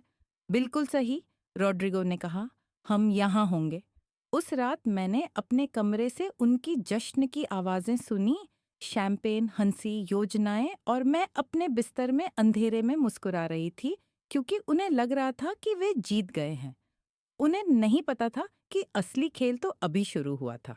सोमवार 15 मार्च की सुबह धूप में खिली हुई थी। तातियाना जल्दी उठी, जैसे किसी शादी में जाने की तैयारी कर रही हो। रोड्रिगो ने सूट पहना। दोनों उत्साह से भरे थे, लेकिन उन्हें ये नहीं पता था कि मैंने रविवार रात को ताले बदल दिए थे और अधिवक्ता बर्मुडेज घर की संपत्ति ट्रांसफर करने नहीं आ रहे थे, बल्कि उन्हें ये दिखाने आ रहे थे कि उन्होंने गलत इंसान के साथ खेला है। रविवार 14 मार्च की रात जब सब सो गए, मैंने कुछ ऐसा किया जो मैंने कभी नहीं सोचा था। मैंने एक इमरजेंसी ताले वाले को बुलाया। क्या आप अभी आ सकते हैं? मैंने अपने कमरे से धीरे से पूछा। मैडम, रात के 11 बजे हैं। मैं 3 गुना पैसे दूंगा, लेकिन आपको तुरंत आना होगा और चुपचाप। वो 11:30 बजे आया, एक 40 साल का आदमी अपने टूल बॉक्स के साथ। मैंने उसे फुसफुसाते हुए स्थिति समझाई। मुझे घर के सभी ताले बदलवाने हैं। मुख्य दरवाज़ा, पीछे का दरवाज़ा, गैरेज का दरवाज़ा, सब। परिवार के पास कोई चाबी नहीं होनी चाहिए। उसने मुझे उन आंखों से देखा जो सब कुछ देख चुकी थीं और सिर हिलाया। समझ गया मैडम, ये पहली बार नहीं है जब मुझे ऐसे बुलाया गया है। उसने 2 घंटे काम किया। उसके औजारों की आवाज़ बहुत कम थी, लेकिन हर आवाज़ ने मेरे दिल को धड़काया। मुझे डर था कि रोड्रिगो या तातियाना जाग न जाए, लेकिन वे नहीं जागे। सुबह 1:30 बजे ताले वाला काम खत्म कर चुका था। उसने मुझे 4 सेट नए चाबियों के दिए। सभी ताले अब ये हैं, पहले वाले अब काम नहीं करेंगे। मैंने 3400 रुपये नकद दिए, जो मैंने सप्ताह के दौरान बैंक से निकाले थे और किसी को नहीं बताया था। धन्यवाद, और अगर कोई पूछे तो कह देना मैं यहाँ नहीं था। उसने मुझे आंख मारी। ख्याल रखें, मैडम, और जो भी योजना बना रही है, आपको शुभकामनाएं। जब वह चला गया, मैं अंधेरे में बैठ गई। मेरा घर नए ताले के साथ, जो सिर्फ मैं खोल सकती थी। ये एक प्रतीक था, एक प्रतिरोध का कार्य। मैंने अधिवक्ता बर्मुडेज को फ़ोन किया। यह हो गया है। बिल्कुल सही। मैं कल सुबह 6:30 बजे आऊँगा, इससे पहले कि वे जागे। आप मुझे पीछे के दरवाजे से खोलेंगी जैसे हमने तय किया था, और मैं सही समय तक अंदर रहूँगा। अगर ये गलत हुआ, ये गलत नहीं होगा। दुलार अम्पारा, मुझ पर विश्वास करें और खुद पर भी। कल आप अपनी ज़िंदगी वापस पाएंगी। उस रात मैंने 3 घंटे सोया, लेकिन डर से नहीं, बल्कि उम्मीद से। सोमवार आ गया। रोड्रिगो और तातियाना जल्दी उठे, उत्साहित। तातियाना ने वाइन रंग की ड्रेस पहनी, ऊंची एड़ी के जूते और परफेक्ट मेकअप किया। वह ऐसे लग रही थी जैसे वह करोड़ों का कॉन्ट्रैक्ट साइन करने जा रही हो, जो उसके मन में ऐसा ही था। सुप्रभात सासू माँ, उसने मुझे एक बनावटी उत्साह के साथ गले लगाया, जो मुझे स्पष्ट दिखाई दे रहा था। क्या महत्वपूर्ण दिन है? मैं बहुत खुश हूँ कि आप यह फैसला ले रही हैं। ये सबके लिए सबसे अच्छा है। हाँ बेटी, सबके लिए सबसे अच्छा। रोड्रिगो ग्रे सूट में नीचे आया, वही जो उसने शादियों और ख़ास अवसरों के लिए पहना था। माँ, क्या आपने नाश्ता किया? क्या मैं कुछ खास बनाऊं? नहीं बेटे, मैंने कुछ हल्का खा लिया। नर्वसनेस, समझे? यह सामान्य है, लेकिन आपको देखेंगे कि सब ठीक होगा। उसने मुझे हाथों में लिया। आप एक सुंदर जगह पर होंगी, आपकी उम्र के लोगों के साथ, 24 घंटे चिकित्सा देखभाल के साथ, और हम आपको बार बार मिलने आएंगे। आपको मेरा वादा है। झूठ, सब झूठ, लेकिन अब मैं उन्हें एक चमकीले लेबल के साथ पहचान सकती थी। मुझे पता है, मेरे प्यार, मैं आप पर विश्वास करती हूँ। सुबह 9 बजे तातियाना थोड़ी बेचैन हो गई। अधिवक्ता कब आ रहे हैं? 10 बजे। अरे, अभी तो वक्त है। वह बैठ गई, फिर उठी, खिड़की की ओर चली गई, अपने फ़ोन को चेक किया। मैं बहुत नर्वस हूँ।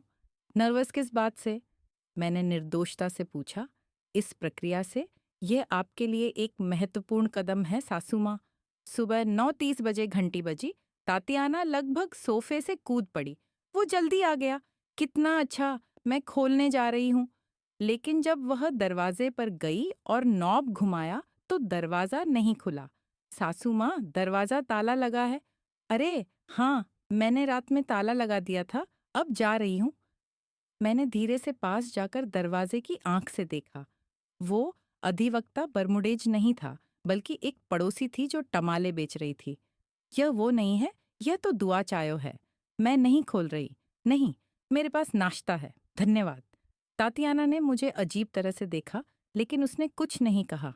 सुबह 10 बजे घंटी फिर बजी। इस बार सच में अधिवक्ता आया, लेकिन एक युवा आदमी के साथ जो एक ब्रीफकेस लिए हुए था, और रॉड्रिगो और तातियाना भी अंदर से लगभग दौड़ते हुए दरवाजे की ओर आ रहे थे। सासू माँ, खोलिए, वे आ गए हैं। लेकिन मैं हिली नहीं। सासू माँ, आप क्या कर रही हैं? एक पल में खोलिए, दरवाज़ा खटखटा रहे हैं। रोड्रिगो पास आया और दरवाज़ा खोलने की कोशिश की। उसने नॉब घुमाया। कुछ नहीं। उसने अपनी चाबी से कोशिश की। काम नहीं किया। माँ, मेरी चाबी काम नहीं कर रही। अरे, सच में? मैंने बताना भूल गई। मैंने रात में ताले बदल दिए। पूर्ण चुप्पी। क्या? तातियाना मुझे बड़ी बड़ी आंखों से देख रही थी। आपने ताले क्यों बदले? सुरक्षा। मेरी उम्र में कोई नहीं जानता। घंटी लगातार बज रही थी, अब जोर से। सासू माँ, दरवाज़ा खोलिए, तातियाना ने चिल्लाया। मुझे ऐसे मत बोलो तातियाना, दरवाज़ा खोलिए। रॉड्रिगो ने खुद को शांत करने की कोशिश की। माँ, कृपया, अधिवक्ता बाहर है। हम कागजात पर हस्ताक्षर करने वाले हैं। याद है?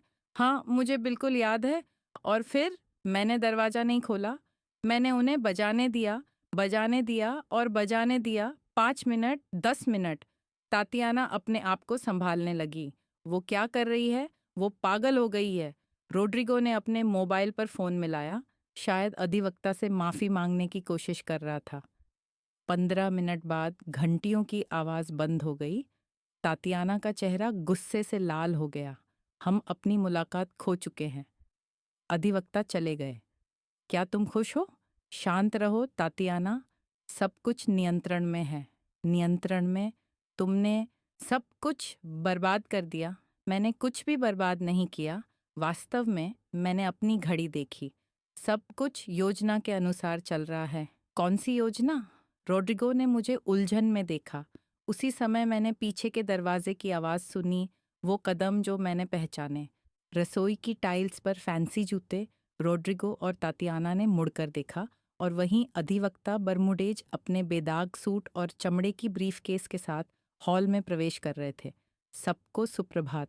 देरी के लिए खेद है। रोड्रिगो और तातियाना के चेहरे एक कविता थे। भ्रम, सदमा, बढ़ता हुआ डर। कैसे कैसे अंदर आए?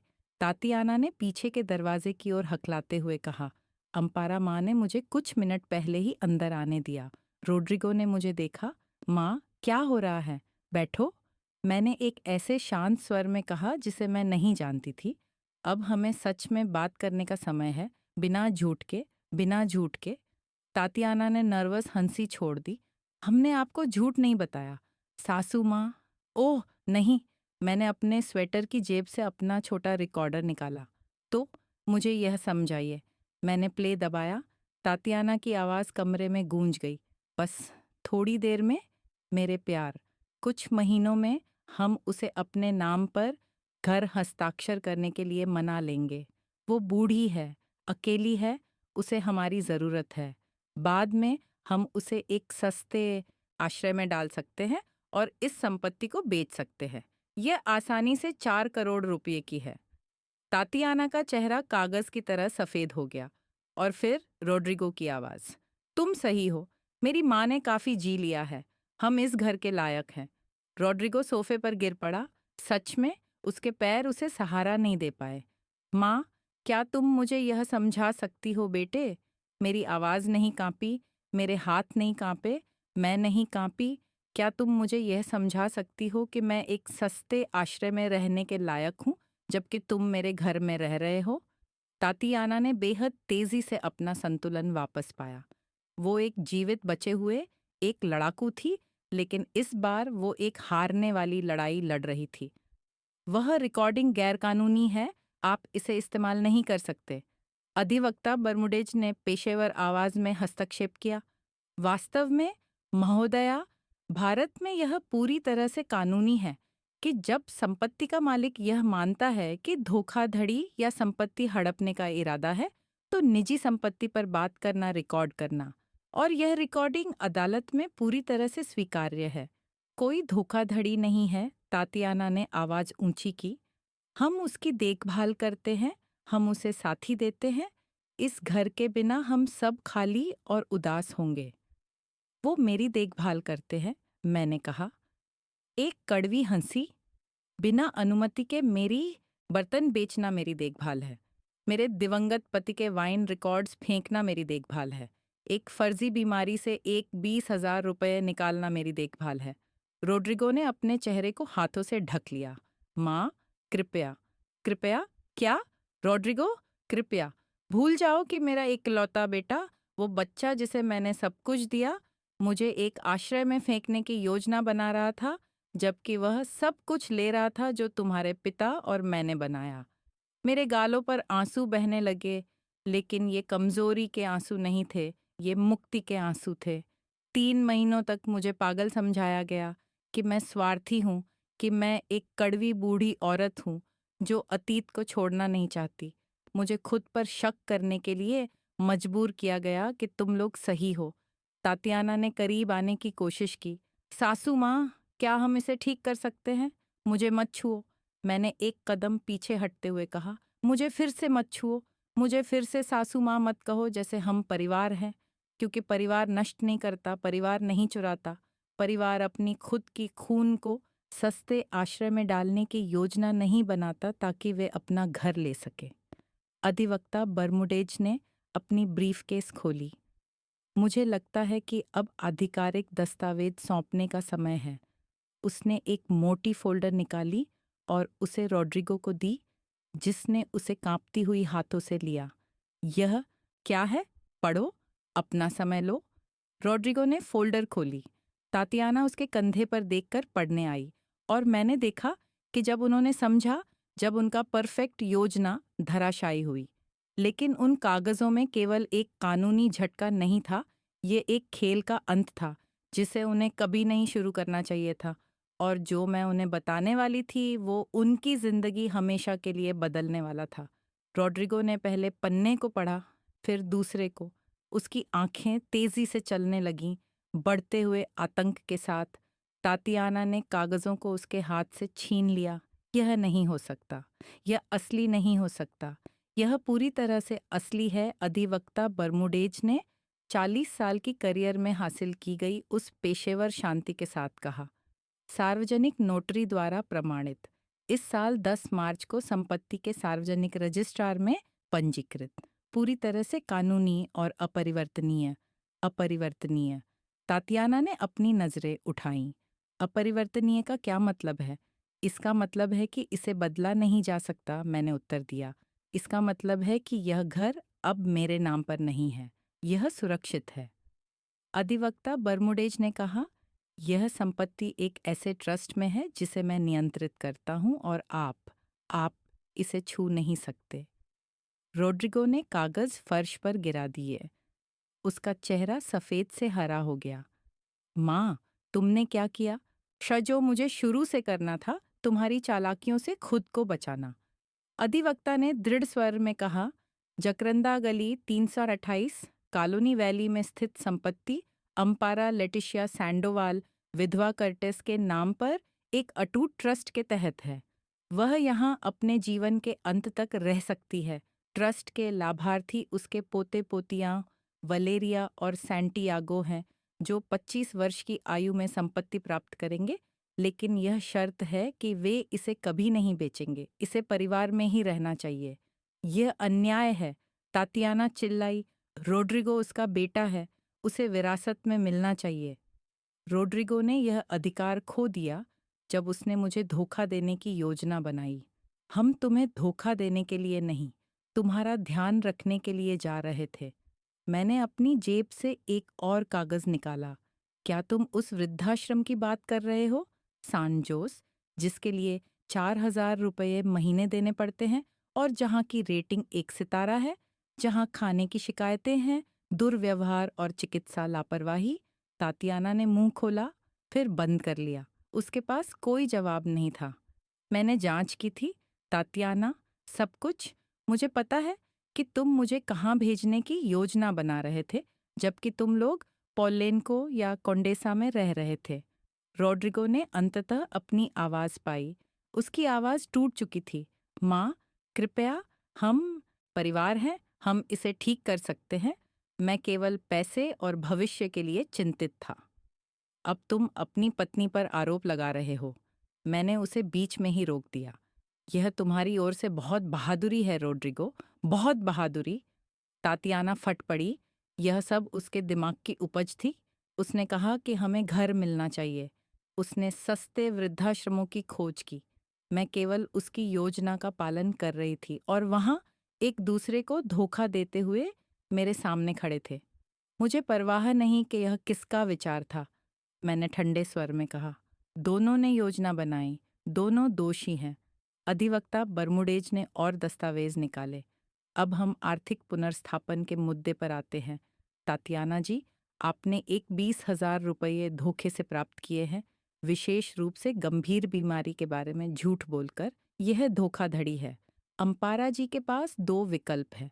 वे धोखाधड़ी के लिए कानूनी कार्रवाई कर सकती हैं या आप 30 दिनों के भीतर पूरा धन वापस कर सकती हैं। मेरे पास 120,000 रुपये नहीं हैं, तातियाना चिल्लाई। मैंने तो इसे खर्च कर दिया।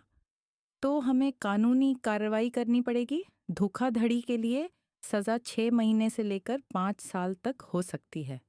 तातियाना ने रोड्रिगो की ओर मुड़कर कहा, कुछ कहो, कुछ करो, यह तुम्हारी माँ है। लेकिन रोड्रिगो पूरी तरह से स्तब्ध था। अधिवक्ता ने निडरता से कहा, इसके अलावा निजी संपत्ति की अनधिकृत बिक्री का मुद्दा भी है। चीनी मिट्टी के बर्तन का अनुमानित मूल्य 45,000 रुपये था। इसे मालिक की सहमति के बिना बेचा गया। यह गंभीर चोरी है। उसने कहा कि वह इसे बेच सकती है। तातियाना ने निराशा में कहा, मेरे पास इसके विपरीत गवाह है और इसके मूल तिथियों के साथ तस्वीरें हैं जो साबित करती हैं कि यह अम्पारा जी की संपत्ति है, पिछले 15 वर्षों से। तातियाना ने एक पिंजरे में कैद जानवर की तरह इधर उधर चलना शुरू कर दिया। यह एक दुःस्वप्न है, एक दुःस्वप्न नहीं, मैंने दृढ़ता से कहा, यह न्याय है। अधिवक्ता ने अपने ब्रीफकेस को एक निर्णायक ध्वनि के साथ बंद किया। अम्पारा जी, क्या आप कानूनी दावों के साथ आगे बढ़ना चाहती हैं या आप उन्हें स्वैच्छिक पुनर्स्थापन का विकल्प देना चाहेंगी? मैंने रोड्रिगो को देखा। मेरा बेटा, मेरा एकमात्र बेटा, वह बच्चा जिसे मैंने अपनी बाहों में उठाया था, वह किशोर जिसे मैंने उसके पहले प्यार के छोड़ने पर सांत्वना दी थी, वह आदमी जिसे मैंने हर निर्णय में समर्थन दिया और मैंने देखा कि वह वास्तव में क्या था, एक कायर, एक धोखेबाज, एक चोर। मैं चाहती हूँ कि तुम चले जाओ। माँ, रोड्रिगो खड़ा हो गया। कृपया ऐसा मत करो। तुम्हारे पास इस घर से बाहर जाने के लिए 48 घंटे हैं। तुम अपनी कपड़े, अपने इलेक्ट्रॉनिक उपकरण, अपने व्यक्तिगत सामान ले जा सकते हो, बस इतना ही। बाकी सब यहाँ रह जाएगा। और हम कहाँ रहेंगे? तातियाना ने हताश स्वर में पूछा। हमारे बच्चे हैं। तुम्हें यह सोचना चाहिए था जब तुमने मुझे बर्बाद करने की योजना बनाई थी। मैंने आंसू इकट्ठा किए, लेकिन उन्हें गिरने नहीं दिया। तुम्हारे पास परिवार है, दोस्त हैं, एक गाड़ी है, नौकरियां हैं। वे कुछ न कुछ ढूंढ लेंगे, जैसे तुमने 3 महीने तक मुझे धोखा देने का तरीका ढूंढा। सास, कृपया मुझे ऐसा मत कहो। तुम अब मेरी बहू नहीं हो। और वह, मैंने रोड्रिगो की ओर इशारा करते हुए कहा, वह अब मेरा बेटा नहीं है। रोड्रिगो सचमुच घुटनों के बल गिर गया।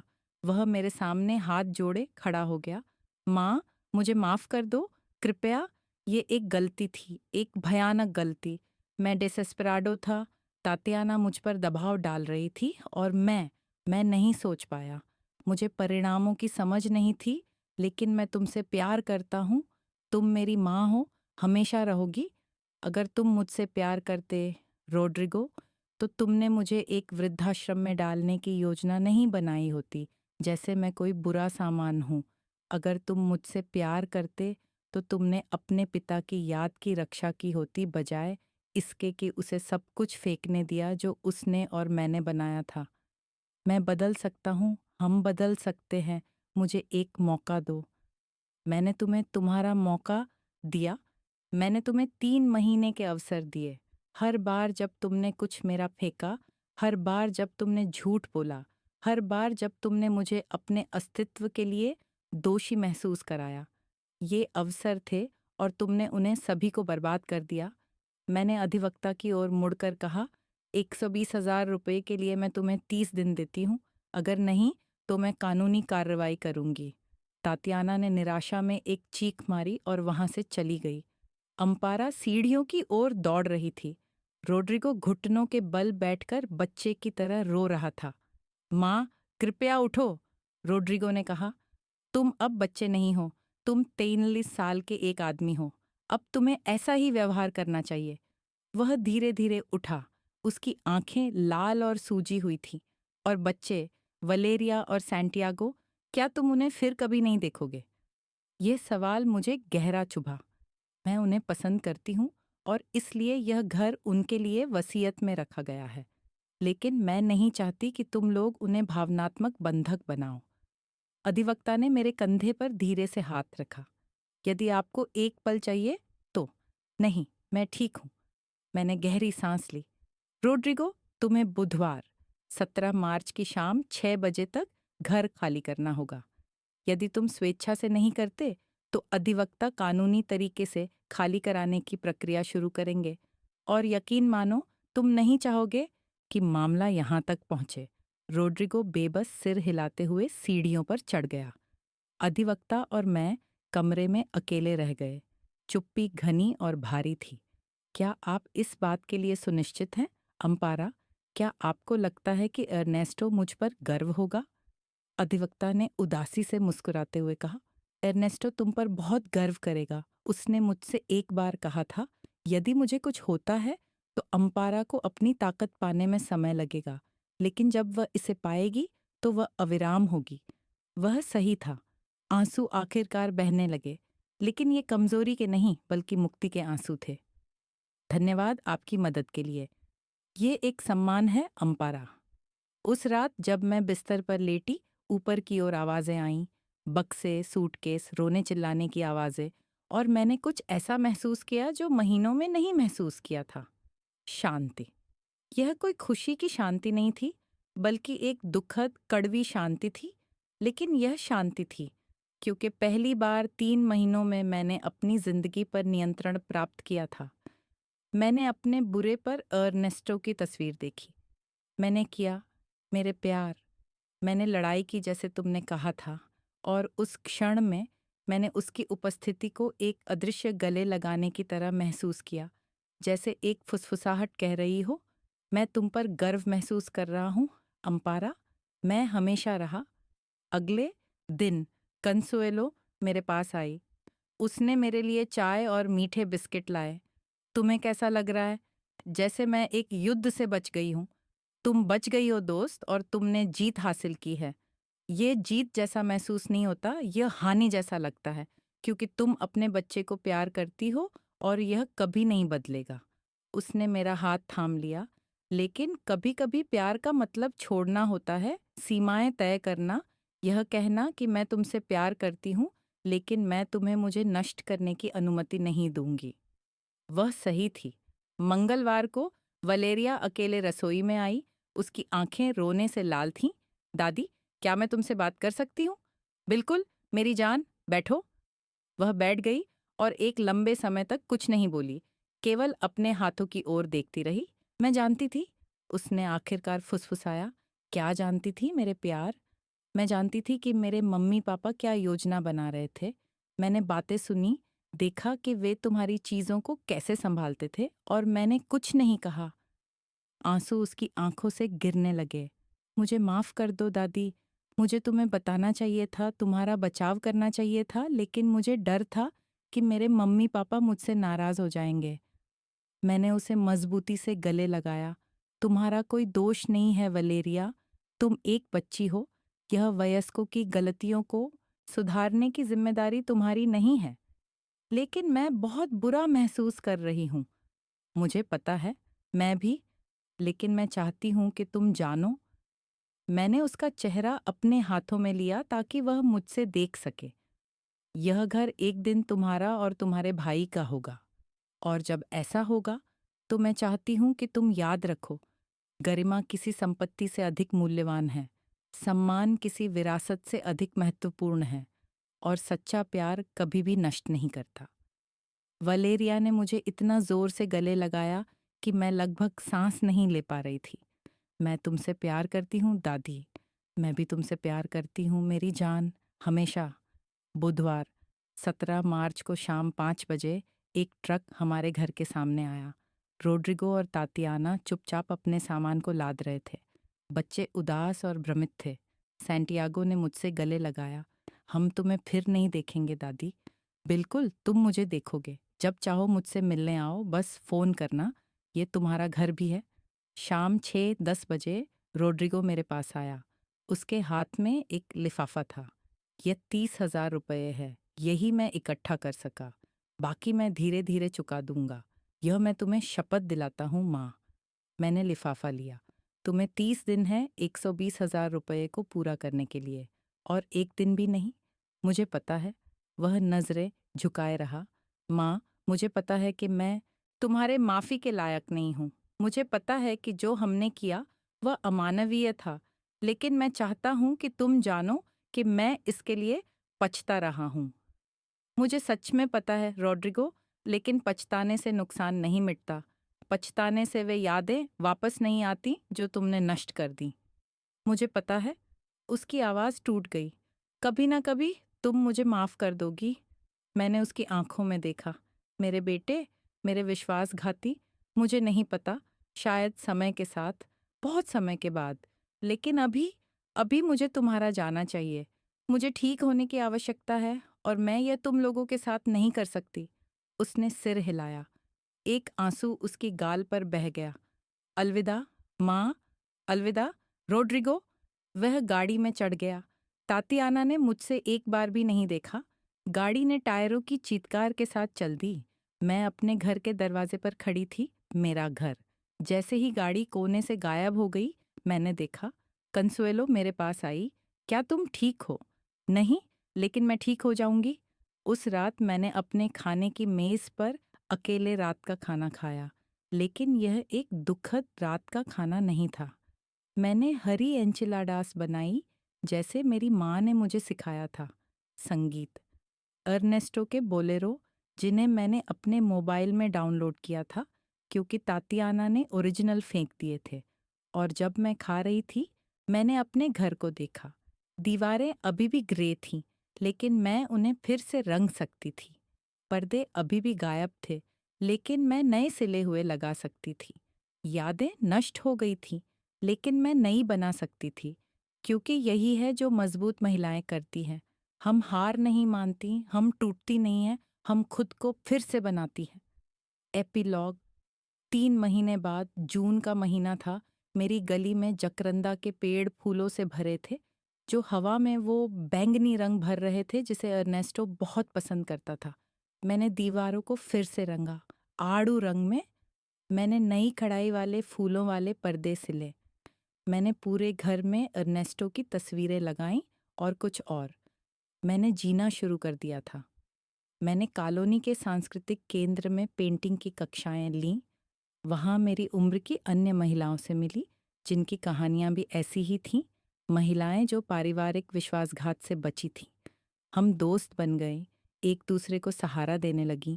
हम एक दूसरे को याद दिलाती थीं कि हम माताएं, पत्नियां या देखभाल करने वाली नहीं हैं, हम खुद हैं। जून की एक शाम मेरा मोबाइल बजा। अनजान नंबर। अरे दादी, यह वेलेरिया थी। मेरा प्रिय, तुम कैसे हो? ठीक हूँ। ठीक नहीं।